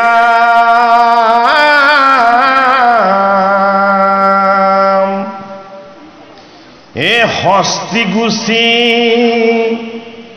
তৈতে চতুৰ ভোজৰ পলৈলা। এ গলে বনমালা হস্তে চাৰিও লৈলা। কি হ'ল? যিজন গজেন্দ্ৰই মায়া আৰু মোহৰ এই ভ্ৰমৰ চক্ৰত সংসাৰৰ হজত পৰি এই পাপৰূপী গাহৰ মুখত পৰি কক বকাই আছিলে, বিষ্ণুক স্মৰণ কৰি দিয়াৰ লগে লগে জগতৰ হৰিয়ে আহি গৰুড়ৰ স্কন্ধৰ পৰা নামি নিজৰ মহাবাহুৰে সৈতে এই হৰৰ পৰা উদ্ধাৰ কৰি লৈ আহিলে গজেন্দ্ৰ আৰু দেৱ গাহ দুইটাকেই। গাহৰ মুখখন চক্ৰে ফালিলে, গজেন্দ্ৰক তাৰ পৰা মুক্ত কৰিলে আৰু মুক্ত কৰি আশীৰ্বাদ দি কৈ দিলে, বোলে কি? দুইজন উদ্ধাৰ হলা। গজেন্দ্ৰই উদ্ধাৰ হোৱাৰ লগে লগেই হৰিক অনন্য স্তুতি কৰিলে। হৰিক স্তুতি কৰি থাকোঁতে থাকোঁতে থাকোঁতে থাকোঁতে এই হস্তিৰূপী গজেন্দ্ৰ কেতিয়ানো গৈ বৈকুণ্ঠৰ পাৰিষদ ৰূপ লাভ কৰিলে তেওঁ গমেই নাপালে। অৰ্থাৎ গুৰু, দেৱ, নাম আৰু ভকত, এয়া পাৰিষদী তত্ত্ব। গুৰুক ভজিব লাগিব, দেৱক উপাসনা কৰিব লাগিব, নামৰ নিৰ্গুণ মহিমা হৃদয়ত উপলব্ধি কৰিব লাগিব, পদ্মসদৃশ ভকতৰ সংগত ভগৱন্তক স্পৰ্শ কৰাৰ আনন্দ লাভ হ'ব লাগিব। এইটো কাৰণে গজেন্দ্ৰই পাৰিষদী ৰূপ। ভাগৱতৰ অষ্টম স্কন্ধত গ্ৰাস গজেন্দ্ৰ উপাখ্যান প্ৰথম, দ্বিতীয়ত দিছে অমৃত মন্থন। ঐ আমি কি মন্থন কৰি আছো? আমি সংসাৰ মন্থন কৰি আছো, আমি দুখ যান্ত্ৰণা আৰু কষ্ট মন্থন কৰি আছো, আমি জীৱনৰ জড়তা আৰু অজ্ঞানবিলাকক মন্থন কৰি আছো। ভাগৱতৰ অষ্টম স্কন্ধত কৈছে, ঐ তোমাক অমৃত মন্থন কৰিবলৈ আনিছিলো, মোৰ অমৃত তোমাক মই পান কৰাবলৈ আনিছিলো। তুমি এই জীৱ হৈ আহি ব্ৰহ্মাৰ পঞ্চপৰ্ব অবিদ্যাৰ কবলত পৰি এই শৰীৰ তত্ত্বক পৃথিৱী তুমি সংসাৰৰ দুখ কষ্ট আৰু যান্ত্ৰণাবিলাকক মন্থন কৰি আছা। সেইটো কাৰণে কি হ'ল? দেৱতা আৰু অসুৰক এক কৰিলে। দেৱতা আমাৰ দৈবিক গুণবিলাক, অসুৰ আমাৰ লগত থকা আসুৰী বৃত্তিবিলাক। এই আসুৰী বৃত্তিবিলাক দেহত থাকে, দৈব্য গুণবিলাক মনত থাকে। এইটো কাৰণে দেহ আৰু মন এক নহ'লে অমৃত মন্থন নহয়। এইটো কাৰণে অমৃত মন্থনৰ সময়ত দেৱতা আৰু অসুৰ এক হ'ব লগা হ'ল। দেৱতাই ধৰিলে নেজৰ ফালে আৰু দৈত্যবিলাকে ধৰিলে মুখৰ ফালে। দৈত্য ক'ত থাকে? দৈত্য দেহত থাকে। দেৱতা ক'ত থাকে? দেৱতা মনত থাকে। দেৱতাৰ শক্তি হ'ল গুণময়, দৈত্যৰ শক্তি হ'ল গুণময়, দেৱতাৰ শক্তি হ'ল নিৰ্গুণ। নিৰ্গুণ ক'ত থাকে? নিৰ্গুণ অন্তিমত আত্মাত লিন্দায়। এইটো কাৰণে পুষ্যৰ ফালে থাকে। দৈত্যৰ শক্তি আৰু সামৰ্থ্য ক'ত থাকে? গুণত থাকে, কায়িক বলত থাকে। সেইটো কাৰণে দৈত্যই ধৰিলে কোৰ ফালে? মুখৰ ফালে। দেৱতাই ধৰিলে কোন ফালে? নেজৰ ফালে। এই যিডাল লেজু আছিলে, লেজুডাল কি আছিলে? বাসুকি আছিলে। এই বাসুকি ক'ৰ পৰা অনা হৈছিলে? পাতালৰ পৰা অনা হৈছিলে। আমাৰ দেহত 7টা তৰপ আছে। 7টা তৰপতে সুষুম্না নাড়ীৰ মাজত আমাৰ কি আছে? আমাৰ জ্ঞান কেন্দ্ৰ আৰু শক্তি কেন্দ্ৰৰ প্ৰবাহ আছে। এই পাতাল ৰূপী সেই তত্ত্বতে আছে কিডাল? বাসুকি নাগ নামৰ আয়ু ৰেখাডাল। এই আয়ু ৰেখাডালে সৈতে কি কৰিব লাগিব? ঈশ্বৰ অমৃত মন্থন কৰিব লাগিব। এইটো কাৰণে বাসুকীক পাতালৰ পৰা অনা হ'ল। অমৃত মন্থন কৰিছিলে, বাসুকীৰ মুখেদি কালকোদ ওলালে। বোলে কিয়? তোমাক দেহৰ তত্ত্বলৈ আনিলো, গুণময় তত্ত্বলৈ আনিলো। তোমাৰ লগত এই জীৱনৰ সুখ আৰু আনন্দৰ তৃষ্ণা আছে। সুখ আৰু আনন্দৰ তৃষ্ণাবিলাক হ'ল কালকোদ। সেইটো কাৰণে অমৃত মন্থন কৰি থাকোঁতেই কি হ'ল? বাসুকীৰ মুখেদি জুলুকা জুলুকে কালকোদ বাজ হ'ল। ভয় খালে দেৱতাই, ভয় খালে দৈত্যই। ব্ৰহ্মাদেৱক গৈ জনালেগে। ব্ৰহ্মাদেৱে ক'লে, মই উদ্ধাৰ কৰিব নোৱাৰো, মোৰ মহাবৈষ্ণৱ শিৱ কৈলাশ ধামত আছে, তেওঁৰ ওচৰলৈ যোৱা। শিৱক স্তুতি কৰিলে। শিৱই হাঁহি হাঁহি ক'লে, এইটো সময়ত মোক যদি ভগৱান বুলিও কৈছা আপত্তি নাই, ঠিক আছে বাৰু, মই তোমালোকক উদ্ধাৰ কৰাৰ সংকল্প লৈছো, ব'লা। শিৱই আহি কি কৰিলে? শিৱই সমস্ত কালকোদ পান কৰি দিলে। দেৱতা উদ্ধাৰ হ'ল, দৈত্য উদ্ধাৰ হ'ল। আৰু শিৱই কি কৰিলে? বটবৃক্ষৰ তলত পৰি, তলত বহি আকৌ যোগময় সাধনাৰে হৰিক উপাসনা কৰিলে। শিৱ আমাৰ জীৱ, জীৱ সাধনময়। জীৱক সংসাৰৰ দুখ কষ্ট যান্ত্ৰণা নালাগে, ঈশ্বৰ সুখৰ আনন্দ লাগে। এইটো কাৰণেই এই জীৱৰূপী শিৱক কালকোদৰূপী সংসাৰৰ দুখ কষ্টবিলাকে স্পৰ্শ নকৰে। এইটো কাৰণে কালকোদ কি? ভগৱান বিষ্ণুৰ মায়া। ভগৱান বিষ্ণুৰ মায়াৰ পৰা মুক্ত কোন? বৈষ্ণৱ শিৱ। শিৱ কিয় মুক্ত? শিৱ হ'ল সাধনময়। সেইটো কাৰণে সমস্ত কালকোদৰূপী বিষবিলাকক ভগৱান কৃষ্ণৰ নাম জপ কৰি কৰি শিৱই ভক্ষণ কৰিলে। অষ্টম স্কন্ধত অমৃত মন্থন। অমৃত মন্থন হ'ল, অমৃত উদ্ধাৰ হ'ল। অমৃত আনিবৰ সময়ত ভগৱন্তই ধনন্তৰীৰ ৰূপ ল'লে। অমৃত বিতৰণ কৰিবৰ সময়ত ভগৱন্তই মোহিনীৰ ৰূপ ল'লে, হয়নে? আৰু অমৃতৰ সাৰখিনি কোনে ল'লে? অমৃতৰ সাৰখিনি ল'লে শিৱই। বোলে কি? তুমি অমৃত মন্থন কৰোঁতে তুমি নাৰীৰ বেশ ধাৰণ কৰিছিলা আৰু মই নেদেখিলোঁ। এইবাৰ তুমি মোক সেই ৰূপটো দেখুৱাব লাগিব। ভগৱান বিষ্ণুৱে কৈছে, এইটো মোৰ কপট ৰূপ, এইটো মোৰ মায়া ৰূপ। এই ৰূপ তুমি চাব নালাগে, তুমি সাধনময় শিৱ। এই ৰূপ চালে তুমি স্থিৰে থাকিব নোৱাৰিবা। আৰু পাৰ্বতী গোসাঁনীয়ে কয়, মোৰ স্বামীতকৈ স্থিৰ নাই, মোৰ স্বামীতকৈ সাধক নাই, মোৰ স্বামীতকৈ উপাসক নাই। পাৰ্বতীয়ে সদায় কয় এই কথা। আৰু পাৰ্বতীকো দেখুৱাই দিব, তেওঁৰ স্বামীতকৈ চঞ্চল জগতত কোনো নাই। বিষ্ণুৰ মায়াৰ পাছত শিৱ দৌৰিলে। এই কমনীয় নাৰীৰ ৰূপত শিৱৰ মোহিত হ'ল। পাহাৰ ভৈয়াম সকলোতে খেদি ফুৰিলে। আৰু কি হ'ল? অমৃতৰ সাৰ। বোলে কি? বিষ্ণুৰ মায়াত দৌৰিব পৰাটোৱেই হ'ল অমৃতৰ আচল তত্ত্ব। এই বিষ্ণুৰ মায়াত দৌৰিলে শিৱ। বিষ্ণুৰ মায়াত বন্দী হ'ল জীৱৰূপী দেৱতা আৰু অসুৰ এই বিষ্ণুৰ মায়াত বন্দী হৈ থকা এই দেৱতা আৰু অসুৰবিলাকক অমৃত পান কৰালে যদিও এই অমৃতে তেওঁলোকক অমৰ নকৰিলে অমৰ কাক কৰিলে অমৰ কৰিলে শিৱ কি হ'ল শিৱৰ অমৰ হৈ গ'ল বোলে কিয় বিষ্ণুৰ মায়াটো প্ৰত্যক্ষ কৰিলে বিষ্ণুৰ মায়াতকৈ ডাঙৰ বস্তু একো নাই জগতৰ হৰিয়ে ভকতৰ বাক্য ৰক্ষা কৰি পৰম ব্ৰহ্ম পুৰুষ তত্ত্বৰ পৰা নাৰীৰ ৰূপলৈ আহি দিব পাৰে এই হৰিৰ কৃপা আৰু কৰোণাৰ কথা ভাগৱতৰ অষ্টম স্কন্ধত অমৃত মন্থনৰ সাৰ প্ৰাপ্ত হৈ আমাক দেখুৱাই ভাগৱতৰ অষ্টম স্কন্ধত তাৰ পাছত কি আছে তাৰ পাছত আছে বলি চলন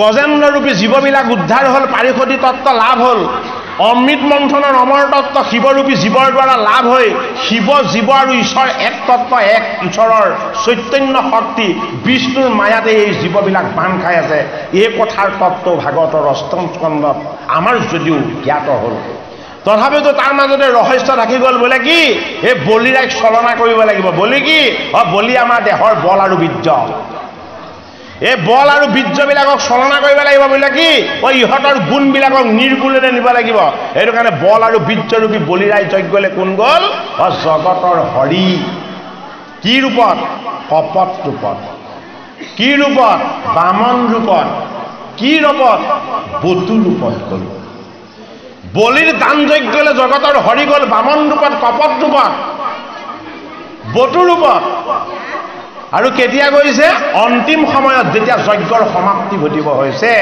সেই সময়ত বলিৰ দান যজ্ঞলে জগতৰ হৰি বামন ৰূপত গৈছে জগতৰ হৰিয়ে বামন ৰূপত বতু ৰূপত বলিৰ পৰা 3 পদ দান ভিক্ষা কৰিলে আৰু বলিয়ে ইতিকিন কৰিছে হেৰৌ দুখীয়া ব্ৰাহ্মণৰ দুখীয়া সন্তান এই তোৰ এই সৰু 3 পদেৰে সৈতে তই কি কৰিবি এতিয়া বামন প্ৰভুৱে বলিক তেতিয়াই জ্ঞানটো দিছিলে বোলে কি তোমাক স্বৰ্গখন পাৰ্মানেণ্ট কৰি ল'বৰ কাৰণে তুমি 100 নম্বৰ যজ্ঞ পাতিছা তথাপিতো তোমাক নলগাকৈ আছে জানো বোলে নাই যি বস্তু পালে তৃষ্ণা বাঢ়ি যায় তেনে বস্তু মোক নালাগে যি বস্তু পোৱাৰ পাছত মোৰ একো প্ৰয়োজন নাই মোক সেই বস্তু লাগে গতিকে মোক 3 পদ ভূমি দিলেই হ'ব বলিয়ে তেতিয়াও নুবুজিলে ইফালে বলিক দান দিবলৈ বাৰণ কৰিছে শুক্ৰাচাৰ্যই শুক্ৰাচাৰ্য কি শুক্ৰাচাৰ্য হ'ল সঞ্জীৱনী বিদ্যাৰ মালিক গুণময় বিদ্যাৰ গৰাকী গুণময় বিদ্যাৰ যোগেদি হৰিপ্ৰাপ্তি নহয় নিৰ্গুণ যোগেদিহে হৰিপ্ৰাপ্তি হ'ব এইটো কাৰণে গুণময় চকুটো ফুটাই দিলে হৰিয়ে সেইদিনাখনৰ পৰা শুক্ৰাচাৰ্যই গুণময় বিদ্যাবিলাকক বাদ দিলে সেইটো কাৰণে প্ৰহ্লাদ আদি দৈত্য শিশুসকলক কোনে জ্ঞান দিছিলে সন্ধামৰ্কই শিক্ষা দিছিলে শুক্ৰাচাৰ্যই আচাৰ্যৰ আসন ত্যাগ কৰিলে হৰিয়ে তেওঁ বন্ধনকাৰী চকুটো ফুটাই নিৰ্গুণ তত্ত্বত নমন কৰাই দিলে ভাগৱতৰ অষ্টম স্কন্ধত বলিৰ দান বলিয়ে দান দিম বুলি বাক্য দি দিলে কিন্তু কি হ'ল দুপদ দিয়াৰ পাছত দিবলৈ ঠাই নাই হয়নে বাৰু আমাৰ খাই সেয়াই প্ৰথম পদ ভূমি এই পঞ্চভূতৰ দেহ হৰিত অৰ্পণ হ'ব লাগিব তেতিয়া দেহটো শুদ্ধ হ'ব দ্বিতীয় পদ স্বৰ্গ স্বৰ্গ কি স্বৰ্গ মনৰ সুখবিলাক ঈশ্বৰ হ'ব লাগিব মনৰ সুখবিলাক যদি সংসাৰ হয় তেতিয়াহ'লে দুখ কষ্ট সদায় থাকিব সেইটো কাৰণে মনৰ সুখৰূপী স্বৰ্গখন বলিয়ে কাক দিলে জগতৰ হৰিক দিলে তৃতীয় পদ বাক্য কাক অৰ্পণ হ'ব লাগিব ভগৱন্ত বিষ্ণুত হ'ব লাগিব এয়া হ'ল মস্তক এয়া হ'ল স্মৃতি বলিয়ে 3 নম্বৰ পদটো দিবৰ কাৰণে স্থান বিচাৰি নাপালে ভাজ্যাৰূপী বিন্ধাৱলীয়ে স্থান দেখুৱাই দিলে এটা পদ তোমাৰ এতিয়াও বাকী আছে বোলে কি তুমি কাই দিছা তোমাৰ মন দিছা কিন্তু তোমাৰ স্মৃতি এতিয়াও দিয়া নাই তুমি তোমাৰ শিৰ পাতি দিয়া স্মৃতিত কোন আছে স্মৃতিত বেদ আছে স্মৃতিত জ্ঞান আছে স্মৃতিত ৰহস্য ঈশ্বৰৰ তত্ত্ব আছে বামন প্ৰভুৰ চৰণৰ স্পৰ্শ যেতিয়াই বলিৰাই শিৰত পৰি গ'ল বলি উদ্ধাৰ হৈ গ'ল বোলে কি মই এওঁ চৰণ চিন্তা কৰিবলৈহে আহিছিলোঁ মই এওঁক উপাসনা কৰিবৰ কাৰণেহে আহিছিলোঁ দৈত্যৰ বংশলৈ এওঁ ব্যতিৰেকে মই একো কথাই কামনা কৰিব নালাগিছিল সেইটো কাৰণে কি হ'ল পুতললৈ গ্ৰহণ কৰিলে পুতলত ভগৱন্ত তেওঁ বৰ দিলে বলিক যে তোমাৰ দুৱাৰ মুখত ওলাওঁতে সোমাওঁতে সদায় তুমি মোকেই দেখা পাবা,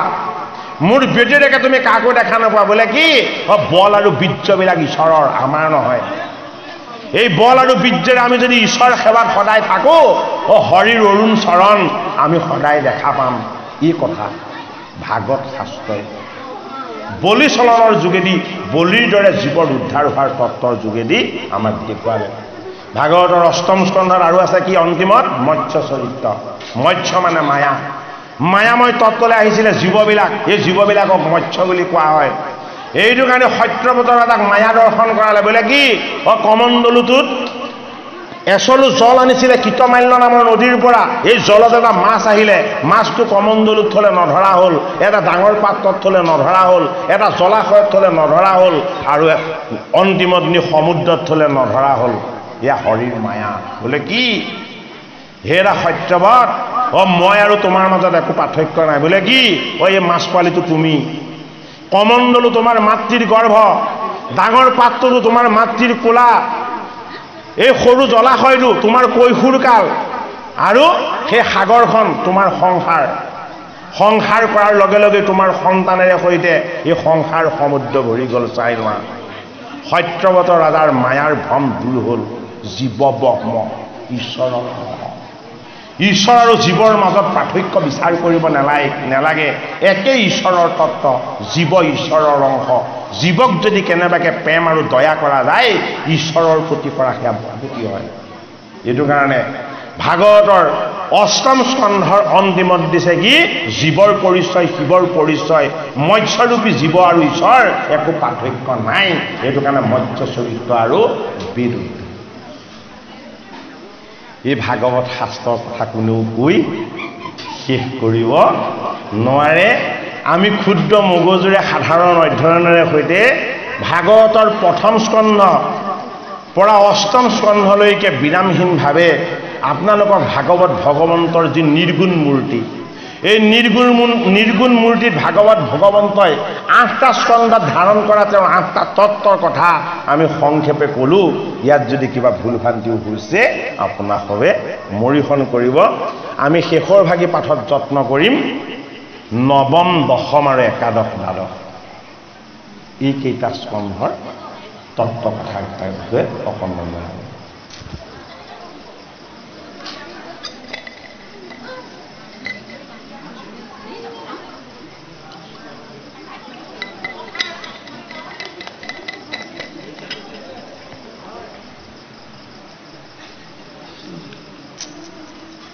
বেদগণে জগতৰ হৰিক অনন্যভাৱে স্তুতি কৰিছে।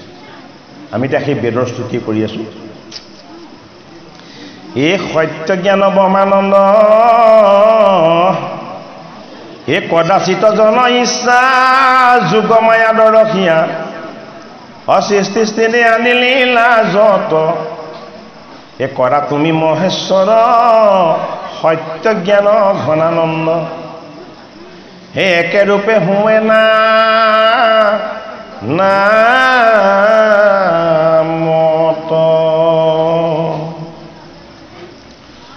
তোমাতে জন্মিয়াই আমি সৰ্বথানে দেখো স্বামী, তাহাকে বৰ্ণাও নাৰায়ণ, সত্য জ্ঞান ব্ৰহ্মানন্দ, এ সৰ্বজ্ঞ অনন্ত গজ, তুমি সৰ্বজীৱৰ শৰণ,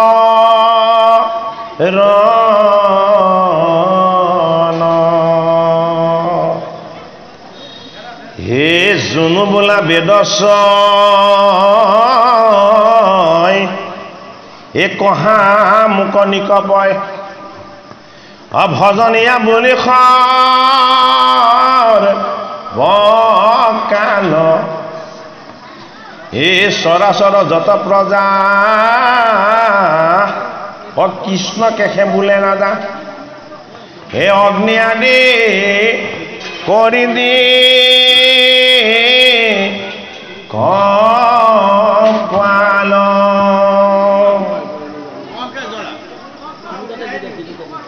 জ্ঞানো পিতৃ দেৱতাক, হে বোলে বেদে ভজিবাক, অতাৰ অভিপায়ব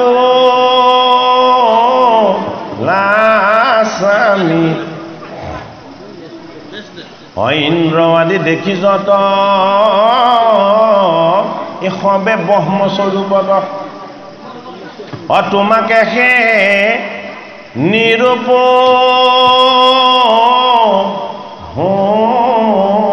আমি বিচাৰত অৱশেষ তুমি বিনে শিকেশ অকিঞ্চিত এক নথাক ভিন্ন এ তুমি উদৰৰ হন্তে এ সমস্তে উৎপত্তি হোৱে অন্তততো মাতে লীন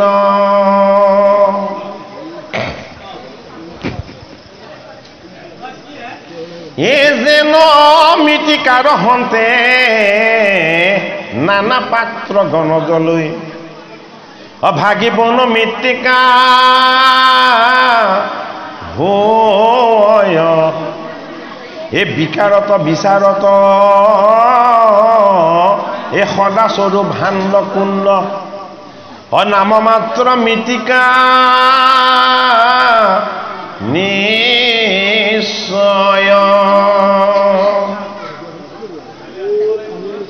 সেই মত দেখি যত সবে ব্ৰহ্মস্বৰূপত এ বেদে আমি কৰণী ৰূপন এহি জানি সাধুনৰে তোমাক মনত ধৰে ভিন্ন নাম নকৰে কীৰ্তন এ পশুৰ পানীয়ে যেন গতি কৰে যাহা মন পৃথিৱীক নচাৰে চৰণ সেই মতই আমি বেদ কহো যদি কৰি ভেদ তবু ব্ৰহ্ম ৰখেনি ৰূপন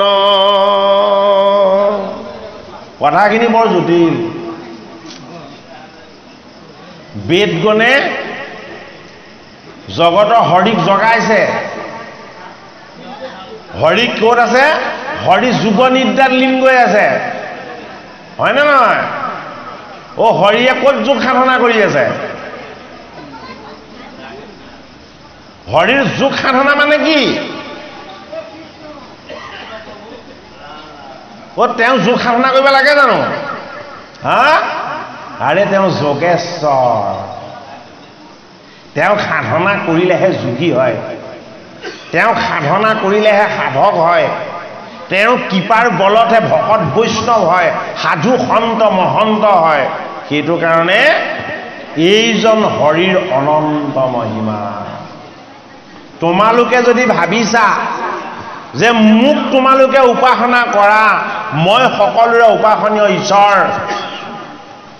আৰু মই কি কৰোঁ এই কথাটো তোমালোকে অনুভৱ কৰিছা জানো হয়নে মই কি কৰোঁ মই যোগেশ্বৰ মই যোগময় সাধনাৰে সৈতে মোৰ ভকতসকলে মোক কি ভাবিছে মোক কেনেদৰে উপাসনা কৰিছে মোৰ গুণনাম যশৰ দ্বাৰা তেওঁলোকে কেনে আনন্দৰ ভাগ লৈছে মই যোগনিদ্ৰাত সেই আনন্দত ৰমণ হৈ থাকোঁ সেইটো কাৰণে কি কৰে এই ভকতে সে মুৰহি দি জানিমা নিশ্চয় এই ভকতজনৰ জানা আমি হৃদয় এই ব্ৰাহ্মণ চান্দৰ চান্দালৰ নিবিচাৰি কুল হে দাতাত সুৰত যাৰ দৃষ্টিয়ে কতুলা আমাৰ বহুতে প্ৰশ্ন কৰে ও মানুহজন স্বভাৱ চৰিত্ৰ আচৰণ সকলোতে বেয়া হয়নে ও সংস্কাৰ বুলি একোৱেই নাই ও কৰাৰ নামত যিমান অকাৰ্য আছে সকলো কৰে আনক ঠগ প্ৰবঞ্চনা সকলো কৰে ও কিন্তু তেওঁৰে ধন ধান আৰু সম্পত্তিৰ পৰিমাণটো কিয় বেছি ও এইটো প্ৰশ্ন সকলোৰে হৈ থাকে নে নাথাকে বাৰু হয়নে বাৰু জগতৰ হৰিয়ে কৈছে মোৰ ধন দুই প্ৰকাৰৰ এক প্ৰকাৰৰ ধন জন্ম জন্মান্তৰৰ পুণ্যৰ বলত হয় এক প্ৰকাৰৰ ধন মই পৰকালত দুখ কষ্ট দিবৰ কাৰণে সঞ্চয় কৰাওঁ পৰকালত দুখ কষ্ট আৰু যান্ত্ৰণা দিবৰ কাৰণে এক ধন তেওঁ উপহাৰ দিয়ে বোলে কি ঐ আনক ঠগি আনক প্ৰবঞ্চনা কৰি আনৰ পৰা হৰণ কৰি ঐ যি ধন সম্পদ আনি ধনী হৈ জীৱন কটাইছে হয়নে বাৰু ঐ অন্তিমত সেইসকল সৰ্বশান্ত হৈ যায় তেওঁ সৰ্বশান্ত নহ'লেও তেওঁ বংশত পৰিণতিত একো নাথাকে এইটো বৰ অসহনীয় হয় হয়নে বাৰু এইটো কাৰণে সত্য ন্যায় নীতি আৰু সদাচাৰ লগতে অহিংসা এই সাত্বিক গুণৰ দ্বাৰা যদি কোনোবাই দুখ পাইছে তাকো আনন্দ আছে সেই দুখতো আনন্দ আছে বোলে কি আনন্দ আছে হে জগতৰ হৰি তোমাৰ ওচৰত মই অপৰাধ নাই কৰা মোৰ কষ্ট হ'ব পাৰে দুখ হ'ব পাৰে কিন্তু এটাই শান্তি আছে যে মই তোমাৰ ওচৰত অপৰাধ নাই কৰা ঐ এটাইতকৈ ডাঙৰ দুৰ্গ যিটো তেওঁৰ ওচৰত অপৰাধ কৰাটো সেইটো কাৰণে কি বুলি ক'লে হৰিয়ে যে মোৰ কোনো আপোন নাই পৰ নাই মোৰ ওচৰত কোনো ভেদ নাই সকলো অভেদ্য কিন্তু নিৰ্গুণ হৰিয়ে যোগনিদ্ৰাত সুখানন্দ যেতিয়া লাভ কৰি থাকে কোনে কি কৰি আছে তেওঁ সকলোবিলাক যোগনিদ্ৰাত সংযোগ হৈ চাই থাকে কোনে ভুল কৰিছে সেয়াও যোগনিদ্ৰাৰ দ্বাৰা তেওঁ প্ৰত্যক্ষ হয় কোনে শুদ্ধ কৰি হৰিত লীন গৈছে সেয়াও তেওঁ সুখনিদ্ৰাৰ যোগেদি প্ৰত্যক্ষ হয় এইটো কাৰণে তেওঁ এই যোগনিদ্ৰাত কি কৰে ভাল বেয়া উচিত অনুচিত যিমানবিলাক ঘটি আছে সকলোবিলাক তেলি কৰি থাকে তাৰ পাছত আকৌ কি কৰে যি বেয়া কৰিছিলে তেওঁলোকক বেয়াৰ ফালে যি ভাল কৰিছিলে তেওঁলোকক ভালৰ ফালে তেওঁ ভাগ কৰি কৰি নি থাকে বোলে মোৰ কাম কি বোলে মোৰ কাম হ'ল মই আনন্দ লাভ কৰাটো মোৰ এটা আনন্দৰ অবিদ্যাত আছে এটা আনন্দ বিদ্যা বুদ্ধি আৰু ৰহস্য তত্ত্বত আছে এই অবিদ্যাৰ আনন্দটোৰ নাম হ'ল জৰাসন্ধ বিদ্যাৰ আনন্দটোৰ নাম কি পাণ্ডৱৰ বনবাস অবিদ্যাৰ আনন্দ হ'ল জৰাসন্ধ জগতৰ হৰিৰ বিদ্যা বুদ্ধিৰ আনন্দ হ'ল পাণ্ডৱৰ বনবাস বোলে কি ৰাজসুই যজ্ঞ কৰি চক্ৰৱৰ্তী ৰজা হোৱাৰ পাছত যদি কেনেবাকে বিন্দু মাত্ৰ মোক পাহৰি মোৰ ধৰ্মৰ খেলক ত্যাগ কৰি এই শকুনিৰ লগত যদি দুষ্ট বুদ্ধিৰ পাশা খেলিবলৈ যোৱা সৰ্বশান্ত কৰাই দিম মই মোৰ বিচাৰত কেতিয়াও ত্ৰুটি নকৰোঁ মাতিবলৈ গ'ল বিদুৰ জীৱ এইজন মাতিবলৈ গৈছে কাক এই ধৰ্মৰাজ যুধিষ্ঠিৰক বৃত্তিধাৰী শকুনি কুটবুদ্ধি সম্পন্ন ধৰ্মবুদ্ধিয়ে কুটবুদ্ধিৰ লগত আহি কিয় পাশা খেলিব লাগে দুষ্ট বুদ্ধিৰ লগত ধৰ্মবুদ্ধিয়ে পাশা খেল খেলে জানো পিতৃৰূপী ধৃতৰাষ্ট্ৰৰ নিমন্ত্ৰণ ৰক্ষা কৰি তেনে কৰ্ম কৰিব নালাগিছিল কিন্তু ধৰ্মৰাজে কৰি দেখুৱালে বোলে কি মই ধৰ্ম মই আত্মা মই ধৰ্মৰতা মই যুধিষ্ঠিৰ ঐ তোমালোক এই ধৰ্মৰূপী জীৱৰ তত্ত্বলৈ আহি এই সংসাৰত যিখন পাশা খেল খেলি অন্যায় আৰু অনীতি কৰি আছা ঐ সেইখনকে মই কৰি দেখুৱালো অধৰ্মটো কৰি দেখুৱাইছা কাৰ দ্বাৰা ধৰ্মৰাজৰ দ্বাৰা ধৰ্মটো কৰি দেখুৱাইছা কাৰ দ্বাৰা অধাৰ্মিক দুৰ্যোধনৰ দ্বাৰা দুৰ্যোধনৰ দ্বাৰা ধৰ্ম কৰালে আৰু ধৰ্মৰাজৰ দ্বাৰা অধৰ্ম কৰালে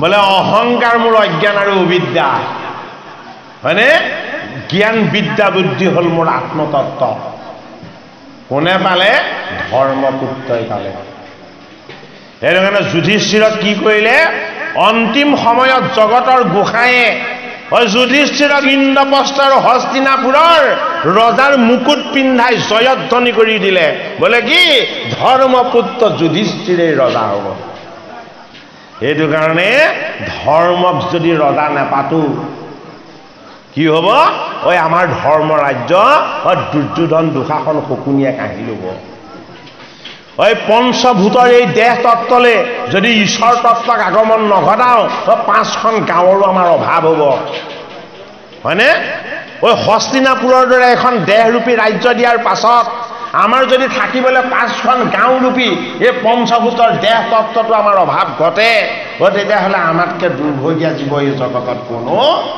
নাথাকিব তোমাৰো মায়ায়ে মন নুহি আছে হৰিয়ে অজ্ঞান আন্ধাৰে পৰিয়া পাৰ নপাওঁ ৰাম ৰাম বেদগণ জগতৰ হৰি নিৰ্গুণ ব্ৰহ্মৰ তত্ত্ব দেহ লাভ কৰাৰ আগতে এই জীৱবিলাকে মহাবায়ুৰ ৰূপত পৰম তত্ত্ব ৰূপত জগতৰ হৰিক স্তুতি কৰে ক'ত হৰিৰ গৰ্ভত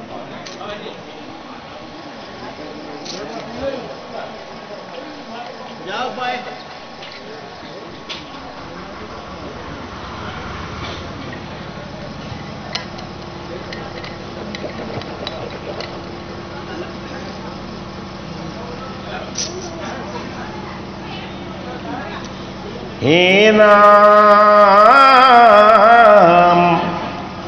হে ব্ৰহ্মা বহ্নি পুৰন্দৰ সৰ্বদেৱ চৰাচৰ অভিন্ন কহ কেহো নহিকে তো মাত হে বহুমুখে মন্ত্ৰগণে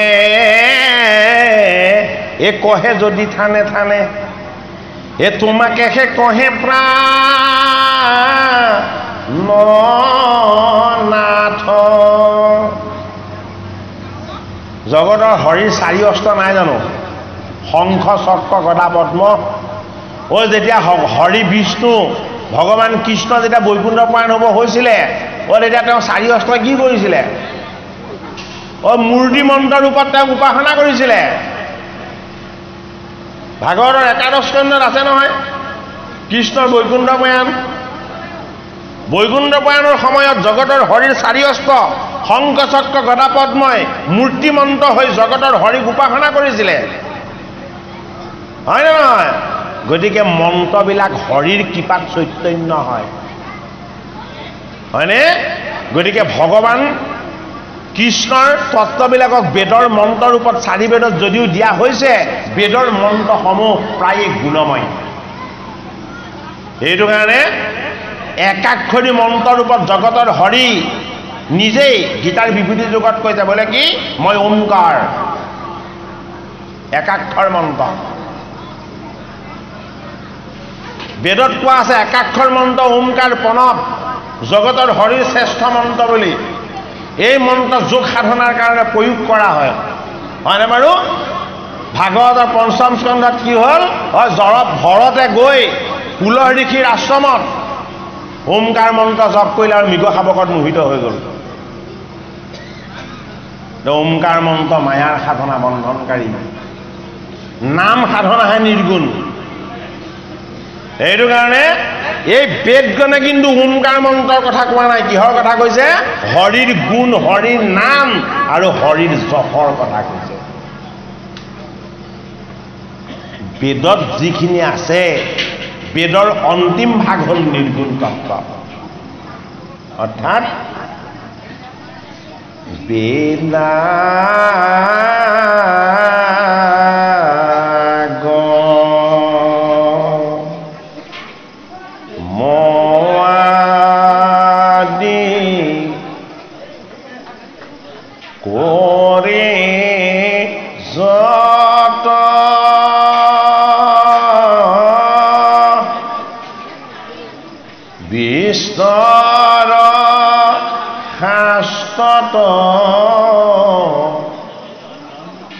নাহি কাজ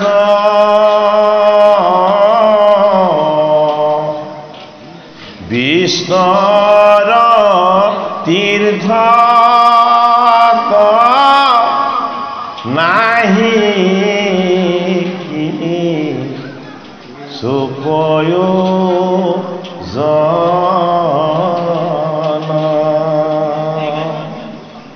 এই সংসাৰত তৰিতে খোজা যেবে হে আপোন মুখৰ হেতু তেবে হে গোবিন্দ গোবিন্দ বেকতে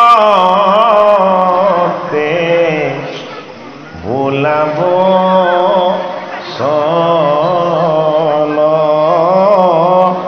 হে গোবিন্দ গোবিন্দ বেকতে বোলাব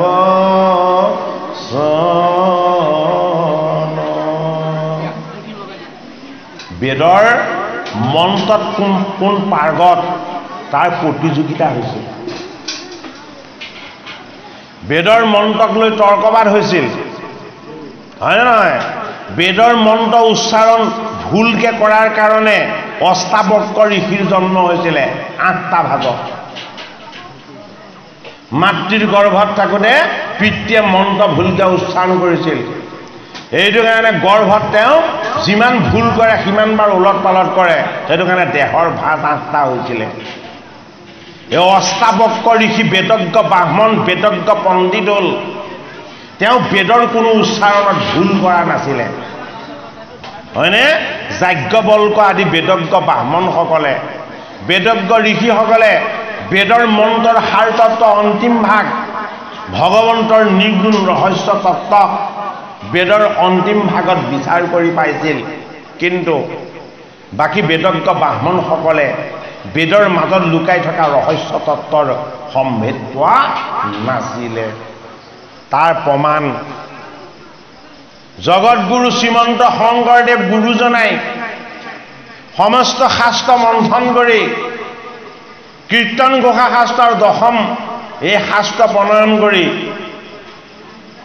জগতবাসীৰ কাৰণে এক শৰণ নাম ধৰ্ম নিৰ্গুণ ৰহস্য তত্ত্ব তেওঁ আনিছিল আৰু তেতিয়া অসম ভূমিৰ নামেই বেলেগ আছিলে কামপীঠ সৌমাৰপীঠ ইত্যাদি নামত জনা গৈছিলে অসমৰ ভূমিখণ্ডত য'ত কামনা বাসনাৰ পীঠ আলোচনা হয় ইয়াক কামপীঠ য'ত মনৰ আশাবিলাকক পূজা কৰা হয় মনসা পূজা এই দুৰ্গন্ধময় কৰ্ম বন্ধনৰ ব্যৱস্থাৰে ধৰ্মৰ তলি যেন ডুব গৈ ৰসাতলত ডুব যাবৰ উপক্ৰম হৈছিল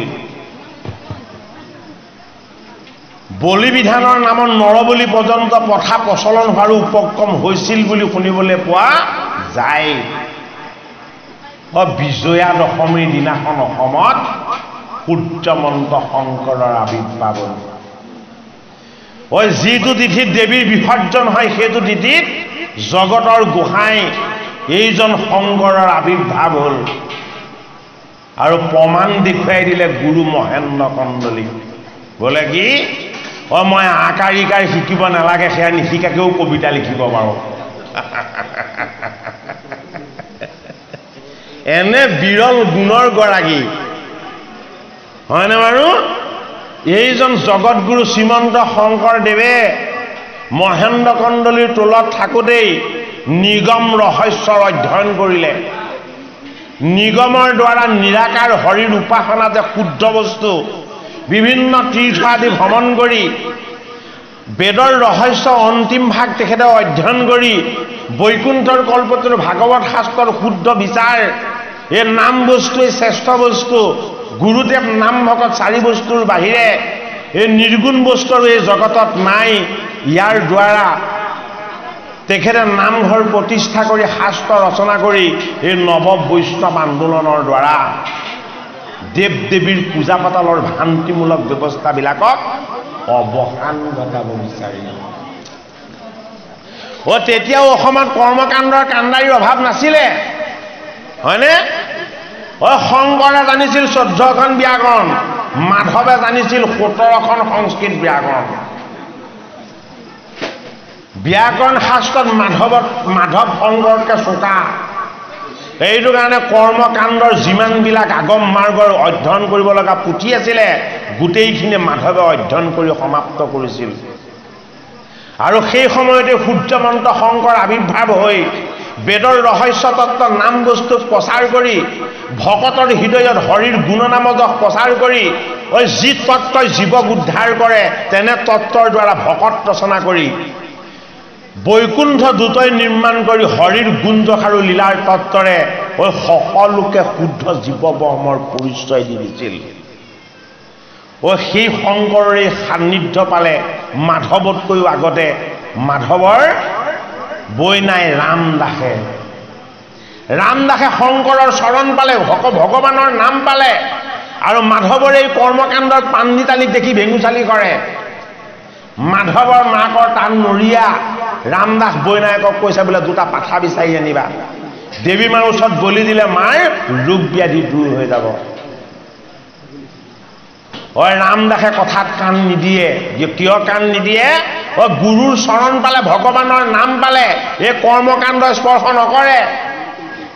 মাধৱে ভাবিলে এই ৰামদাসৰ দ্বাৰা আৰু মোৰ সমস্যা সমাধান নহ'ব, যে তোমাক ইমান দিনে মই ছাগলী পাঠাত 2টা বিচাৰিবলৈ কৈছো, তুমি কিয় আনি দিব পৰা নাই?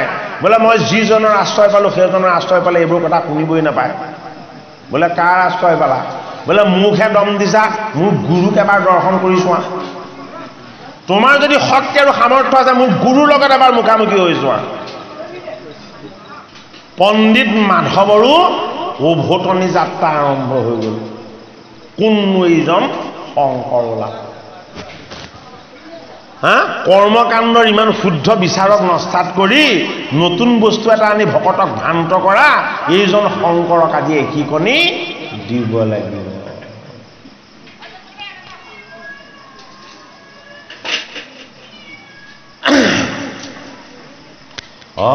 তুমি চিত্ত বৃত্তি মোৰ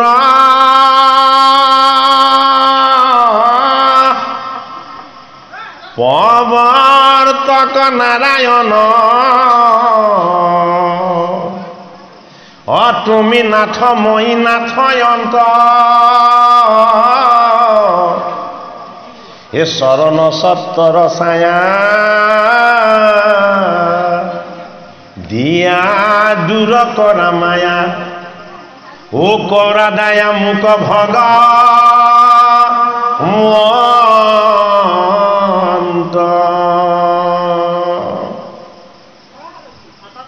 তুমি মোৰ চিত্ত বৃত্তি হৈ যোৱা। বোলে কিয়? এইজনক দৰ্শন পোৱাৰ পাছত মোৰ যাতে সেই মায়াময় বন্ধনকাৰী চিন্তা মোৰ মনত যাতে নাথাকে। মাধৱে কাক দৰ্শন পালে? শংকৰক দৰ্শন পাই গ'ল। শংকৰে শুদ্ধ মত বোলে কি? যাক দৰ্শন পালে মানুহৰ মন পৰিৱৰ্তন হৈ যায়, বিচাৰ পৰিৱৰ্তন হৈ যায়, ভাৱনা পৰিৱৰ্তন হৈ যায়। এই মাধৱৰ দৰে কৰ্মকাণ্ডৰ বন্ধনত বান্ধ খাই থকা এইজন তাৰ্কিকক কি কৰিলে? শংকৰে শেষৰ অস্ত্ৰপাত প্ৰয়োগ কৰিলে। এক হংস ছাগ কাটি যিটো ৰুধিৰে কৰ্ম কৰে, সি হেন স্বৰ্গে যায় নৰক কোন পৰে। হংস মানে আত্মা, ছাগ মানে লোভ। হংস ছাগ কাটি যিটো, হয়নে এই আত্মাবিলাক জীৱাত্মালৈ আহিলে সিহঁতৰ লোভ থাকিবই গতিকে এই হাঁহ ছাগলী বিলাকক কাটি তেজেৰে সৈতে কুকৰ্ম কৰি সি যদি স্বৰ্গলৈ ৰাস্তা পায় তেতিয়াহ'লে নৰকলৈ কোন যাব মোক দেখুৱাই দিয়া হয়নে তেতিয়াহে মাধৱে গম পালে যে মোৰ বিচাৰ পৰিৱৰ্তন হৈ গ'ল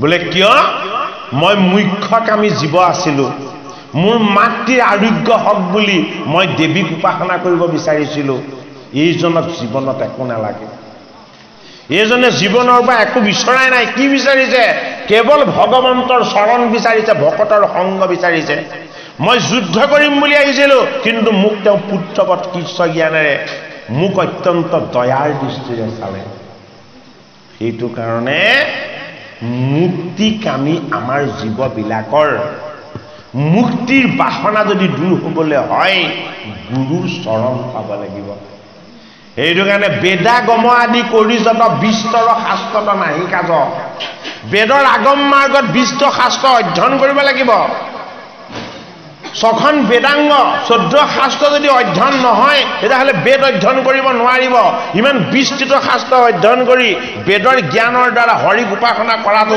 অত্যন্ত জটিল কৰ্ম মাধৱ মহাপুৰুষে কৈছে সমস্ত সাৰ তত্ত্ব মন্থন কৰি আনি থৈছে কোনে গোবিন্দই গোবিন্দ কোন শংকৰ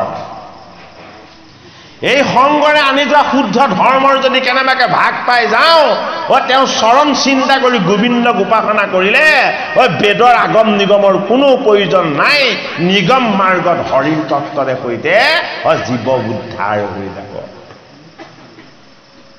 এইটো কাৰণে নামঘোষা শাস্ত্ৰত প্ৰথম মাধৱ মহাপুৰুষে 4 বস্তুৰ তত্ত্বক প্ৰতিষ্ঠা কৰিছে প্ৰথম জোকাত গুৰু দ্বিতীয় জোকাত নাম তৃতীয় জোকাত প্ৰথম জোকাত গুৰু দ্বিতীয় জোকাত দেৱ তৃতীয় জোকাত নাম আৰু চতুৰ্থ জোকাত ভকত মাধৱৰ নামঘোষা শাস্ত্ৰত প্ৰথম 4 জোকা ঘোষাত দেখুওৱা হৈছে গুৰু দেৱ নাম আৰু ভকত তাৰ পাছৰ পৰা বাকীখিনি ক্ৰম অনুসৰি চলিছে হয়নে এইটো কাৰণে মাধৱৰ ঘোষা কিহেৰে আৰম্ভ হৈছে ভজনেৰে আৰম্ভ হৈছে প্ৰথম শীৰ্ষ ৰখা হৈছে কি ভজন ভজন কি গুৰুৰ চৰণ উপাসনা আৰু গুৰুৰ চৰণ বন্দনা এয়া হ'ল ভজনৰ প্ৰথম তত্ত্ব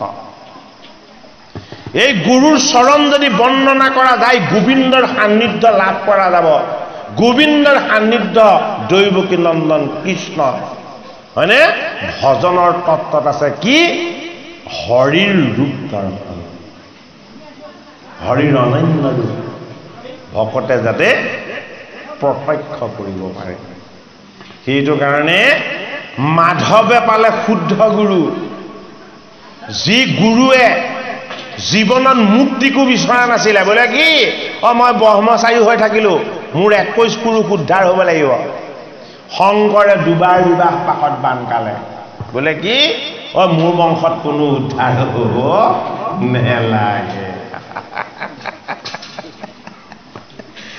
সংসাৰী হৈও জীৱক উদ্ধাৰ কৰাৰ সমস্ত শক্তি আৰু সামৰ্থ্য যি লৈ আহিব পাৰে সেইজন শংকৰ বোলে কি মুক্তিত নিস্পৃহজিত সেহি ভকত কনমু এ ৰসময় মাগুহু ভকতি এ সমস্ত মস্তক মণি নিজ ভকতৰ বৈশ্য অভজো হেন দেৱ যদ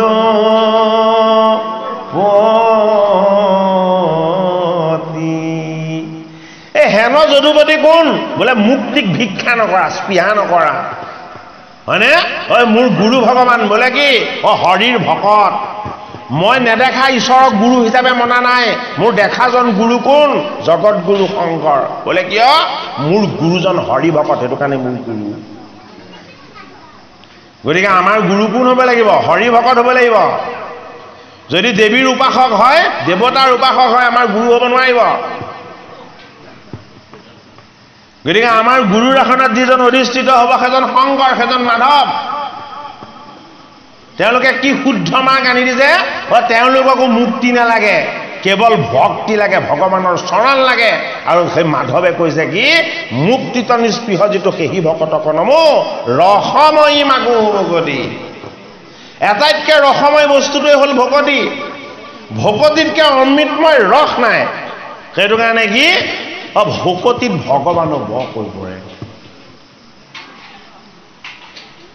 এই ভকতিৰ ৰম্যা ভিক্ষা কৰিছে কাৰ পৰা?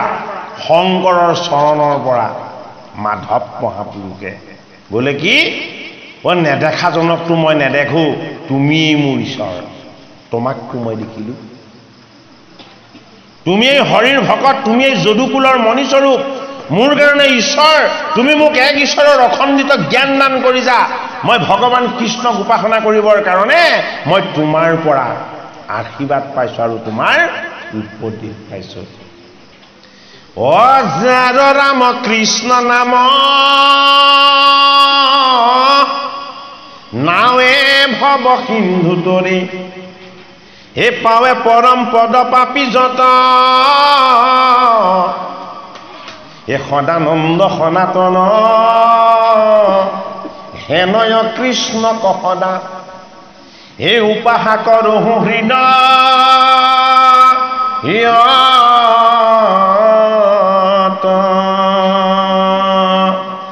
মোৰ গুৰুজনে যদুপতি দৈৱকী নন্দন কৃষ্ণস্বৰূপ ঈশ্বৰ। তেওঁ মোক কি দিলে? তেওঁ মোক কোনেও নিদিয়া আটাইতকৈ শ্ৰেষ্ঠ উপহাৰটো দি থৈ গৈছে। বোলে কি যাৰ নাম কৃষ্ণ নাম, যাৰ নাম ৰাম কৃষ্ণ। বোলে কি সেইজন দেৱ পূৰ্ণানন্দ হৰি দৈৱকী নন্দন। বোলে কি চকুৰে নেদেখা, কাণেৰে নুশুনা, কিন্তু স্পৰ্শ কৰিবা পিহেৰে? ৰাম কৃষ্ণ নামৰ দ্বাৰা তেওঁক স্পৰ্শ কৰিব পাৰিবা। সেইটো কাৰণে যাৰ নাম কৃষ্ণ নাম নামে ভৱ সিন্ধু তৰি। ভৱ মানে মায়া। এই মায়াৰ সংসাৰৰ পৰা উদ্ধাৰ হ'বৰ কাৰণে মোৰ গুৰু ভগৱান শংকৰে ভগৱন্তৰ নামৰূপী নৌকা আনি দিছে। এই নামৰ নৌকাত আমি অৱস্থান কৰি এই ভৱ সমুদ্ৰৰ পৰা আমি উদ্ধাৰ হৈ যাব পাৰিম। যাৰ নাম কৃষ্ণ নাম নামে ভৱ সিন্ধু তৰি, পাৱে পৰম পদ পাপী যত। আৰু সেইজন কি সদানন্দ, বেদগণে উপাসনা কৰি আছে। সনাতন জীৱব্ৰহ্ম উদৰত লৈ নাসিকাৰ ৰন্দেৰে তেওঁলোকক আনন্দৰ ভাগ দি আছে। হেনয় কৃষ্ণ কসদা, যিজন সদায় আনন্দিত আৰু যিজন সনাতন, সেইজনেই হৃদয়ৰ দেৱতা মোৰ কৃষ্ণ। বোলে কি বাহিৰত যিমান বিচৰা ক'তো নাপাবা। ক'ত পাবা? হৃদয়ৰ মন্দিৰত সোমাব লাগিব। কংসৰ কাৰাগাৰৰ ৰজগুণৰ তমগুণৰ এই যিবিলাক জপনা আছে, জপনাবিলাক খুলি খুলি দিব লাগিব। হয়নে? লোভ মোহ কাম ক্ৰোধ দম্ভ দেশ অহংকাৰ, এই 7খন কংসৰ কাৰাগাৰৰ জপনা। এই ঘৃণা তৃষ্ণা ভয়, এই 3জন ৰখীয়া, তাত কৃষ্ণ বস্তু লুকাই আছে হৃদয়ত। সেইটো কাৰণে কি কৰিব লাগিব? কৃষ্ণ জন্মৰ উৎসৱ পাতিব লাগিব। এই কৃষ্ণ জন্মৰ উৎসৱ যদি পাতিবলৈ হয়, নিৰ্গুণ নামৰ তত্ত্বৰ ভাগ ল'ব লাগিব। ভকতিৰ সংস্কাৰ লাগিব, গুৰুৰ চৰণ লাগিব, ভকতৰ সংগ লাগিব। আৰু তাকে কি বুলি কোৱা হৈছে? নামঘোষাৰ তৃতীয় জোকা ঘোষা নমস্কাৰ। অৰ্থাৎ ভগৱত প্ৰেম আৰু ভকতিৰ সংস্কাৰ। বাম পাশত মায়া, সোঁ পাশত ভক্তি। এক কৰি হৃদয়ত ধ্যান কৰি ভগৱন্তৰ নামৰ সংস্কাৰেৰে ভকতিৰ তত্ত্বক স্পৰ্শ কৰি ভগৱন্তৰ নামৰ প্ৰকাশ মানেই কৃষ্ণৰ লগত এক হৈ যোৱাৰ ব্যৱস্থা। মৎস্য কৰ্ম নৰসিংহ বামন পৰশুৰাম, হে হলিৰাম বৰাহ শ্ৰীৰাম, হে বুদ্ধ কল্কি নামে দশ আকৃতি ধৰিছা কৃষ্ণ, অতজো পাৱে কৰোঁ প্ৰণাম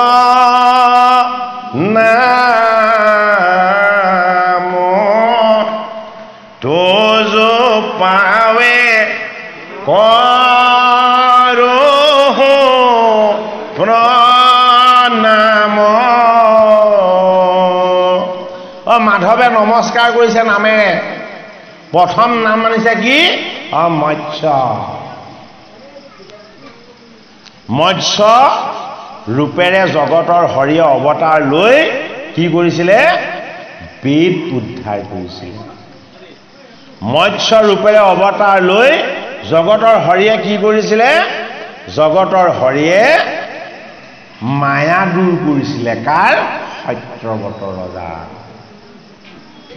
গতিকে মায়াক দূৰ কৰি ভৱ সমুদ্ৰৰ পৰা জীৱক উদ্ধাৰ কৰিবৰ কাৰণে প্ৰথম নাম স্মৰণ কৰাইছে মৎস্য বোলে কি দুৰ্গন্ধময় ময়েই জীৱ এই মৎস্যৰূপী মায়াৰ দেহৰ তত্ত্বত হে জগতৰ হৰি মই বিৰাজমান হৈ আছো বোলে কি এই মৎস্যৰূপী মায়াৰ পাকত মই পৰি গলো মৎস্যৰূপী মায়াৰ কবলত মই ফচি গলো হয়নে তাৰ পাছত কৈছে কুৰ্ম এই মায়াৰ পাশৰ পৰা মায়াৰ বন্ধনৰ পৰা হে কুৰ্মৰূপী হৰি ঐ তুমি যিদৰে মন্দৰ পৰ্বতক ধাৰণ কৰি এই দেৱতা আৰু অসুৰক তুমি অমৃত মন্থন কৰিবলৈ দিছিলা এই তোমাৰ কুৰ্মৰূপী ঈশ্বৰৰ তত্ত্বত তুমি মোক আশ্ৰয় কৰি লোৱা কুৰ্ম মানে কি আত্মসংগ মৎস্য মানে কি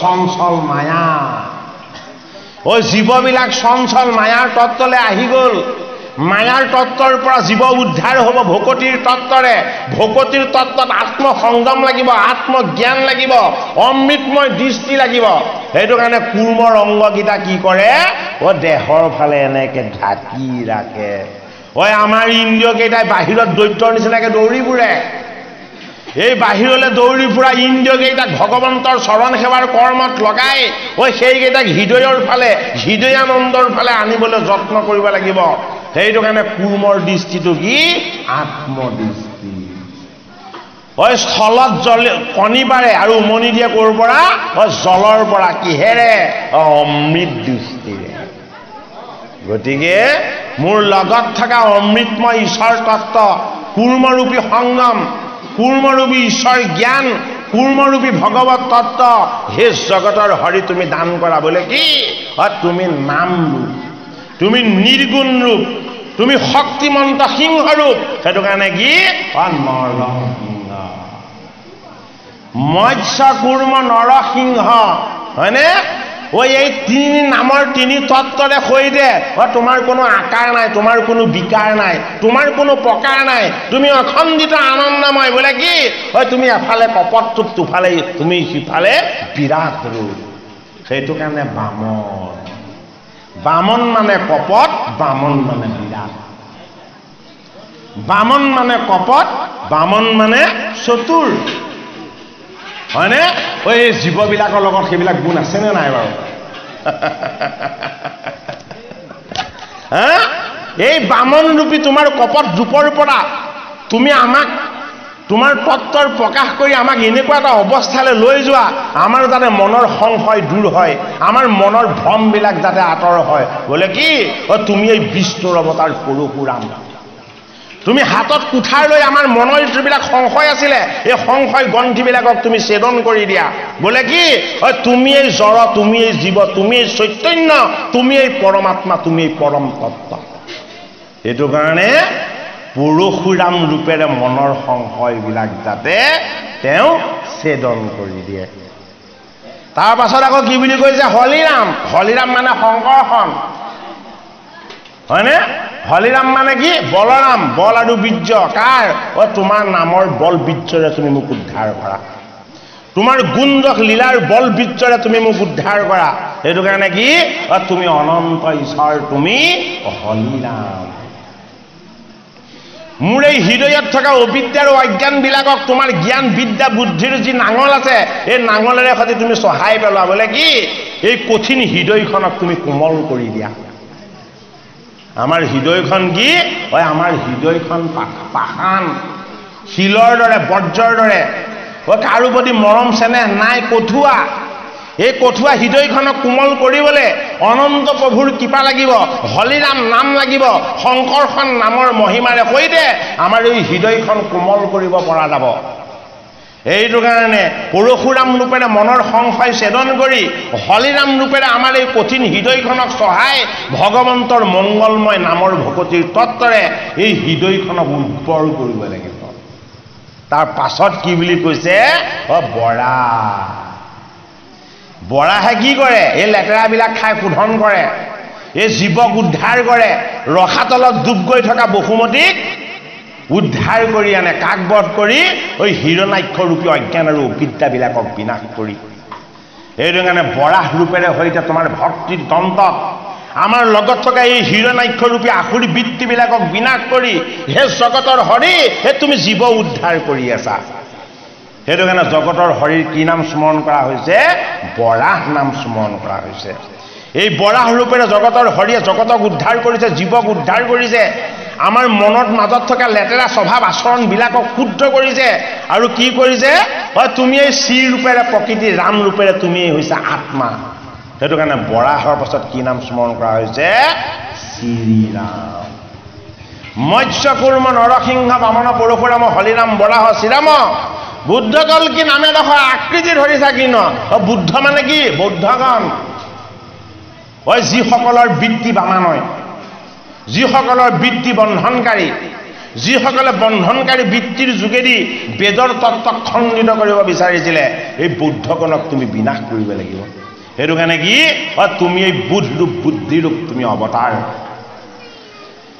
আৰু এই বৌদ্ধগণক তুমি বন্ধনকাৰীসকলক তুমি বিনাশ কৰি তুমি কি তুমি কল্কি ৰূপেৰে কি কৰা তোমাৰ সেই তীক্ষ্ণ অস্ত্ৰপাতেৰে সৈতে অজ্ঞান আৰু অবিদ্যাবিলাকক বিনাশ কৰি এই জগতত তুমি কেৱল সত্য তুমি সনাতন তুমি আৰু শক্তিমন্ত তুমি নিজক তুমি নিজেই প্ৰকাশ কৰা নমস্কাৰ 10 জনা নাম মাধৱে তত্ত্বৰ অৰ্থত ঘোষণা কৰিছে কেৱল সাধাৰণ অৰ্থত ঘোষণা কৰা নাই সেইটো কাৰণে গুৰুৰ চৰণ পালে ভগৱানৰ নাম পালে মাধৱৰ দৰে যদি আমি সংগ পাওঁ তেতিয়াহ'লে আমি যে উদ্ধাৰ হ'ম তাত কোনো শংকা থাকিব নোৱাৰে এইটো কাৰণে নমস্কাৰ নামৰ ঘোষাত বুদ্ধ কল্কি নামে দশ আকৃতি ধৰিছা কৃষ্ণ তজু পাৱে কৰ্ণহু প্ৰণাম হৰিৰ নামৰ যদি ভাগ পোৱা যায় হৰিৰ গুণ কীৰ্তন আৰু যদি উপাসনা পোৱা যায় তেতিয়াহ'লে কি হয় সেই স্থানলৈ হৰি নামি আহে ক'ৰ পৰা নামি আহে বৈকুণ্ঠ ধামৰ পৰা জগতৰ ঈশ্বৰজন নামি আহে সেইটো কাৰণে 4 নম্বৰ জোকা ঘোষাৰ পৰা মাধৱ মহাপুৰুষে আৰম্ভ কৰিলে কি উপদেশ ভজন দিলো নমস্কাৰ দিলো এতিয়া উপদেশটো লৈ লোৱা বোলে কি মোৰ গুৰুৰ উপদেশটো যদি কেনেবাকে পাই যোৱা 1000 জোকা ঘোষাই তোমাৰ হৃদয়ত সদায় ভগৱন্ত প্ৰভুক উপাসনা কৰিব সেইটো কাৰণে মাধৱে প্ৰণয়ন কৰিলে কি হাজাৰী ঘোষা 1000 জোকা ঘোষাৰে মাধৱে হৰিক স্তুতি কৰাৰ পাছতো অন্তিমত তেওঁ জীৱৰ সত্যটো দেখুৱাইছে বোলে কি এহু ৰস মাধৱ মূৰুখমতি গাৱে এই জীৱৰ তত্ত্বলৈ আহিলো মই মূৰুখমতি হৈ ৰৈ গলো হে জগতৰ হৰি তুমি বিনা আৰু আমি কেতিয়াও উদ্ধাৰ হ'ব নোৱাৰো যিমান তুতি যিমান নতি যিমান উপাসনা জগতৰ হৰিক আমি কৰোঁ সেইজন বিৰাট ৰূপ বিষ্ণু ৰূপ মহাবুদ্ধি ৰূপ আৰু বেদবিদ তেওঁৰ ওচৰত আমি সদায় কি মোহমতি আৰু অজ্ঞানী আমি গুৰুজনৰ চৰণ উপাসনা কৰি হৰিৰ সান্নিধ্য লাভ কৰিবলৈ হৰিক প্ৰাৰ্থনা কৰাৰ বাহিৰে আমি কেতিয়াও নিজক জ্ঞানী বুলি গুণী বুলি আমি কেতিয়াও অহংকাৰৰ চাৰ্টিফিকেট দিব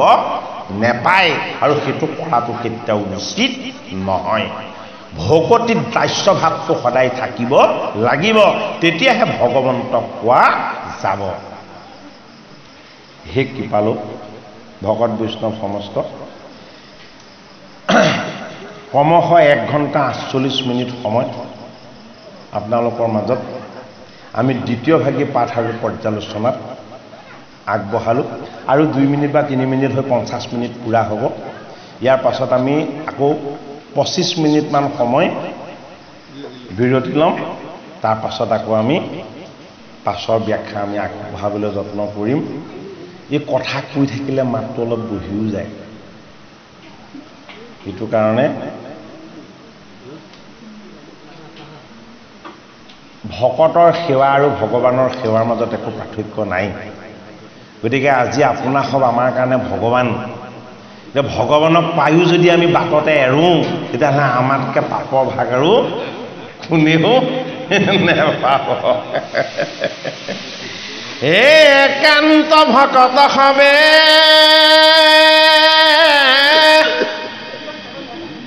নিৰ্গুণ কৃষ্ণৰ গুণ,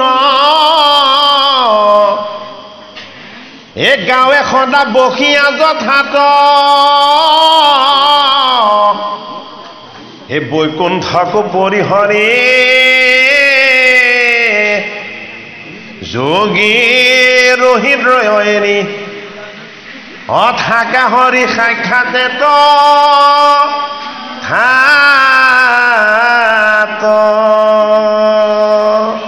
শংকৰক লগ পোৱাৰ আগতে মাধৱৰ কৰ্মতে বিশ্বাস আছিলে। শংকৰক চৰণ পোৱাৰ আগতে মাধৱৰ বলি বিধানে কৰ্মতে বিশ্বাস আছিলে। 5 নম্বৰ জোকা ঘোষাত তেওঁ সেইটো কাৰণে তেওঁ নিজৰ কৰ্মটোৱে সংস্কাৰটো দেখুৱাই লৈছে। এই কৰ্মত বিশ্বাস যাৰ হিয়া তথা কন্ত হৰি, এ অতিশয় দূৰ হুন তাৰ, এ দূৰ তুমি দূৰ হুন তাৰ, এ অহংকাৰ থাকন্তেও সাক্ষাতে কৃষ্ণক পাৱে, অশ্ৰৱণ কীৰ্তন ধৰ্ম যাৰ, শ্ৰৱণ কীৰ্তন ধৰ্ম যাৰ।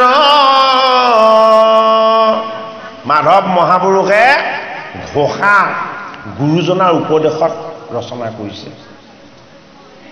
গুৰুজনাৰ উপদেশত ৰচনা কৰা এই 5ম যুগা উপদেশ ঘোষাত মাধৱে কৈছে, যিসকলৰ কৰ্মতহে বিশ্বাস আছে, হৰিত বিশ্বাস নাই, সেইসকলৰ হৃদয়ত থকা ঈশ্বৰজন ক'ত থাকেগে? আঁতৰত থাকেগে। বোলে কিয়? হৃদয়ৰ দেৱতাজনে তেওঁলোকক ঈশ্বৰ বিশ্বাস কৰিবলৈ দিয়া নাই, সেইটো কাৰণে তেওঁলোকৰ হৃদয়ৰ ভগৱান হৃদয়ৰ পৰা আঁতৰি গৈছে, হয়নে? কৰ্ম মানে আমি কি বুজিব লাগিব বাৰু? যাগ যজ্ঞ বলি বিধান পূজা পাতল এইবিলাকক কৰ্ম বুলি কৈছে মাধৱে, হয়নে? এই বন্ধনকাৰী কৰ্মবিলাকত আমাৰ বিশ্বাস একেবাৰে থাকিব নালাগিব। এইবিলাক বন্ধনকাৰী বস্তু। বোলে কি? এইবিলাক কৰিলে কৰিয়ে থাকিব লাগে। বোলে কি? তুমি যদি ভালকৈ খাবলৈ বিচাৰিছা, ভালকৈ ৰান্ধি ল'ব লাগিব। খাই দিয়াৰ লগে লগে শেষ হৈ নাযায় জানো? হয়নে নহয়? এই কৰ্ম বন্ধনকাৰী আগম মাৰ্গো ভাল খাদ্যৰ নিচিনা। ৰান্ধিলে খালে শেষ হৈ থাকিলে আকৌ পুনৰ খাবলৈ হ'লে আকৌ ৰান্ধিব লাগিব, হয়নে বাৰু? এই আত্মাৰ বস্তু, অন্ন পৰম তত্ত্ব প্ৰসাদ। সেইটো কাৰণে ভগৱানৰ নাম এয়া পাণ কৰিলে কি হয়? এয়া পাণ কৰিলে বাঢ়ি যায়, তাৰ মহিমাটো বাঢ়ি যায়। এয়া পাণ কৰিলে কি হয়? পুণ্যৰ ভাগ বেছিকৈ প্ৰবাহ হয়।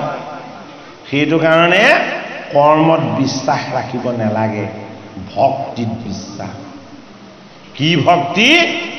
এই নিৰ্গুণ ভক্তি, গুৰুৰ চৰণ, ভগৱন্তৰ নাম, ভকতৰ সংগ, এই শাস্ত্ৰৰ নয় আৰু বিচাৰ।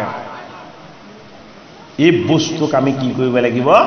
ঈশ্বৰ বস্তু বুলি আমি আদৰণি জনাই গ্ৰহণ কৰিব লাগিব সেইটো কাৰণে অহংকাৰ থাকিলেও সাক্ষাতে কৃষ্ণক পাব অহংকাৰ কিন্তু কৃষ্ণক নাপায় হয়নে কিন্তু মাধৱে কৈছে অহংকাৰ থাকিলেও পাবা বোলে কি যদি কাণেৰে ভগৱান কৃষ্ণৰ নাম শুনা আৰু মুখেৰে ভগৱান কৃষ্ণৰ গুণ গোৱা শ্ৰৱণ কীৰ্তন ধৰ্মদাৰ ঐ কৃষ্ণৰ গুণৰ নাম যশ যদি তুমি শ্ৰৱণ কীৰ্তন কৰিছা তোমাৰ লগত যদি অহংকাৰ আছিলে ঐ শুনোতে শুনোতে অহংকাৰ নাইকিয়া হৈ যাব ভগৱানৰ গুণনাম যশ শ্ৰৱণ কীৰ্তন কৰোঁতে কৰোঁতে তোমাৰ অহংকাৰ দূৰ হৈ যাব হে কৃপালু ভকত বৈষ্ণৱ সমস্ত সেৱকীজনো চাপি আহিছে ভালেই পাইছোঁ অকণমান আমাৰ আকৌ পাঠকে জনা হওক অকণমান পাঠ কৰক বেছি সময় বেছি সময় নকওঁ 25 মিনিট সময় আমি কিন্তু বেছি সময় বিৰাম নলওঁ খন্তেক সময় ল'ম মাত্ৰ আপোনাৰ সব ধৈৰ্য ধৰি অকণমান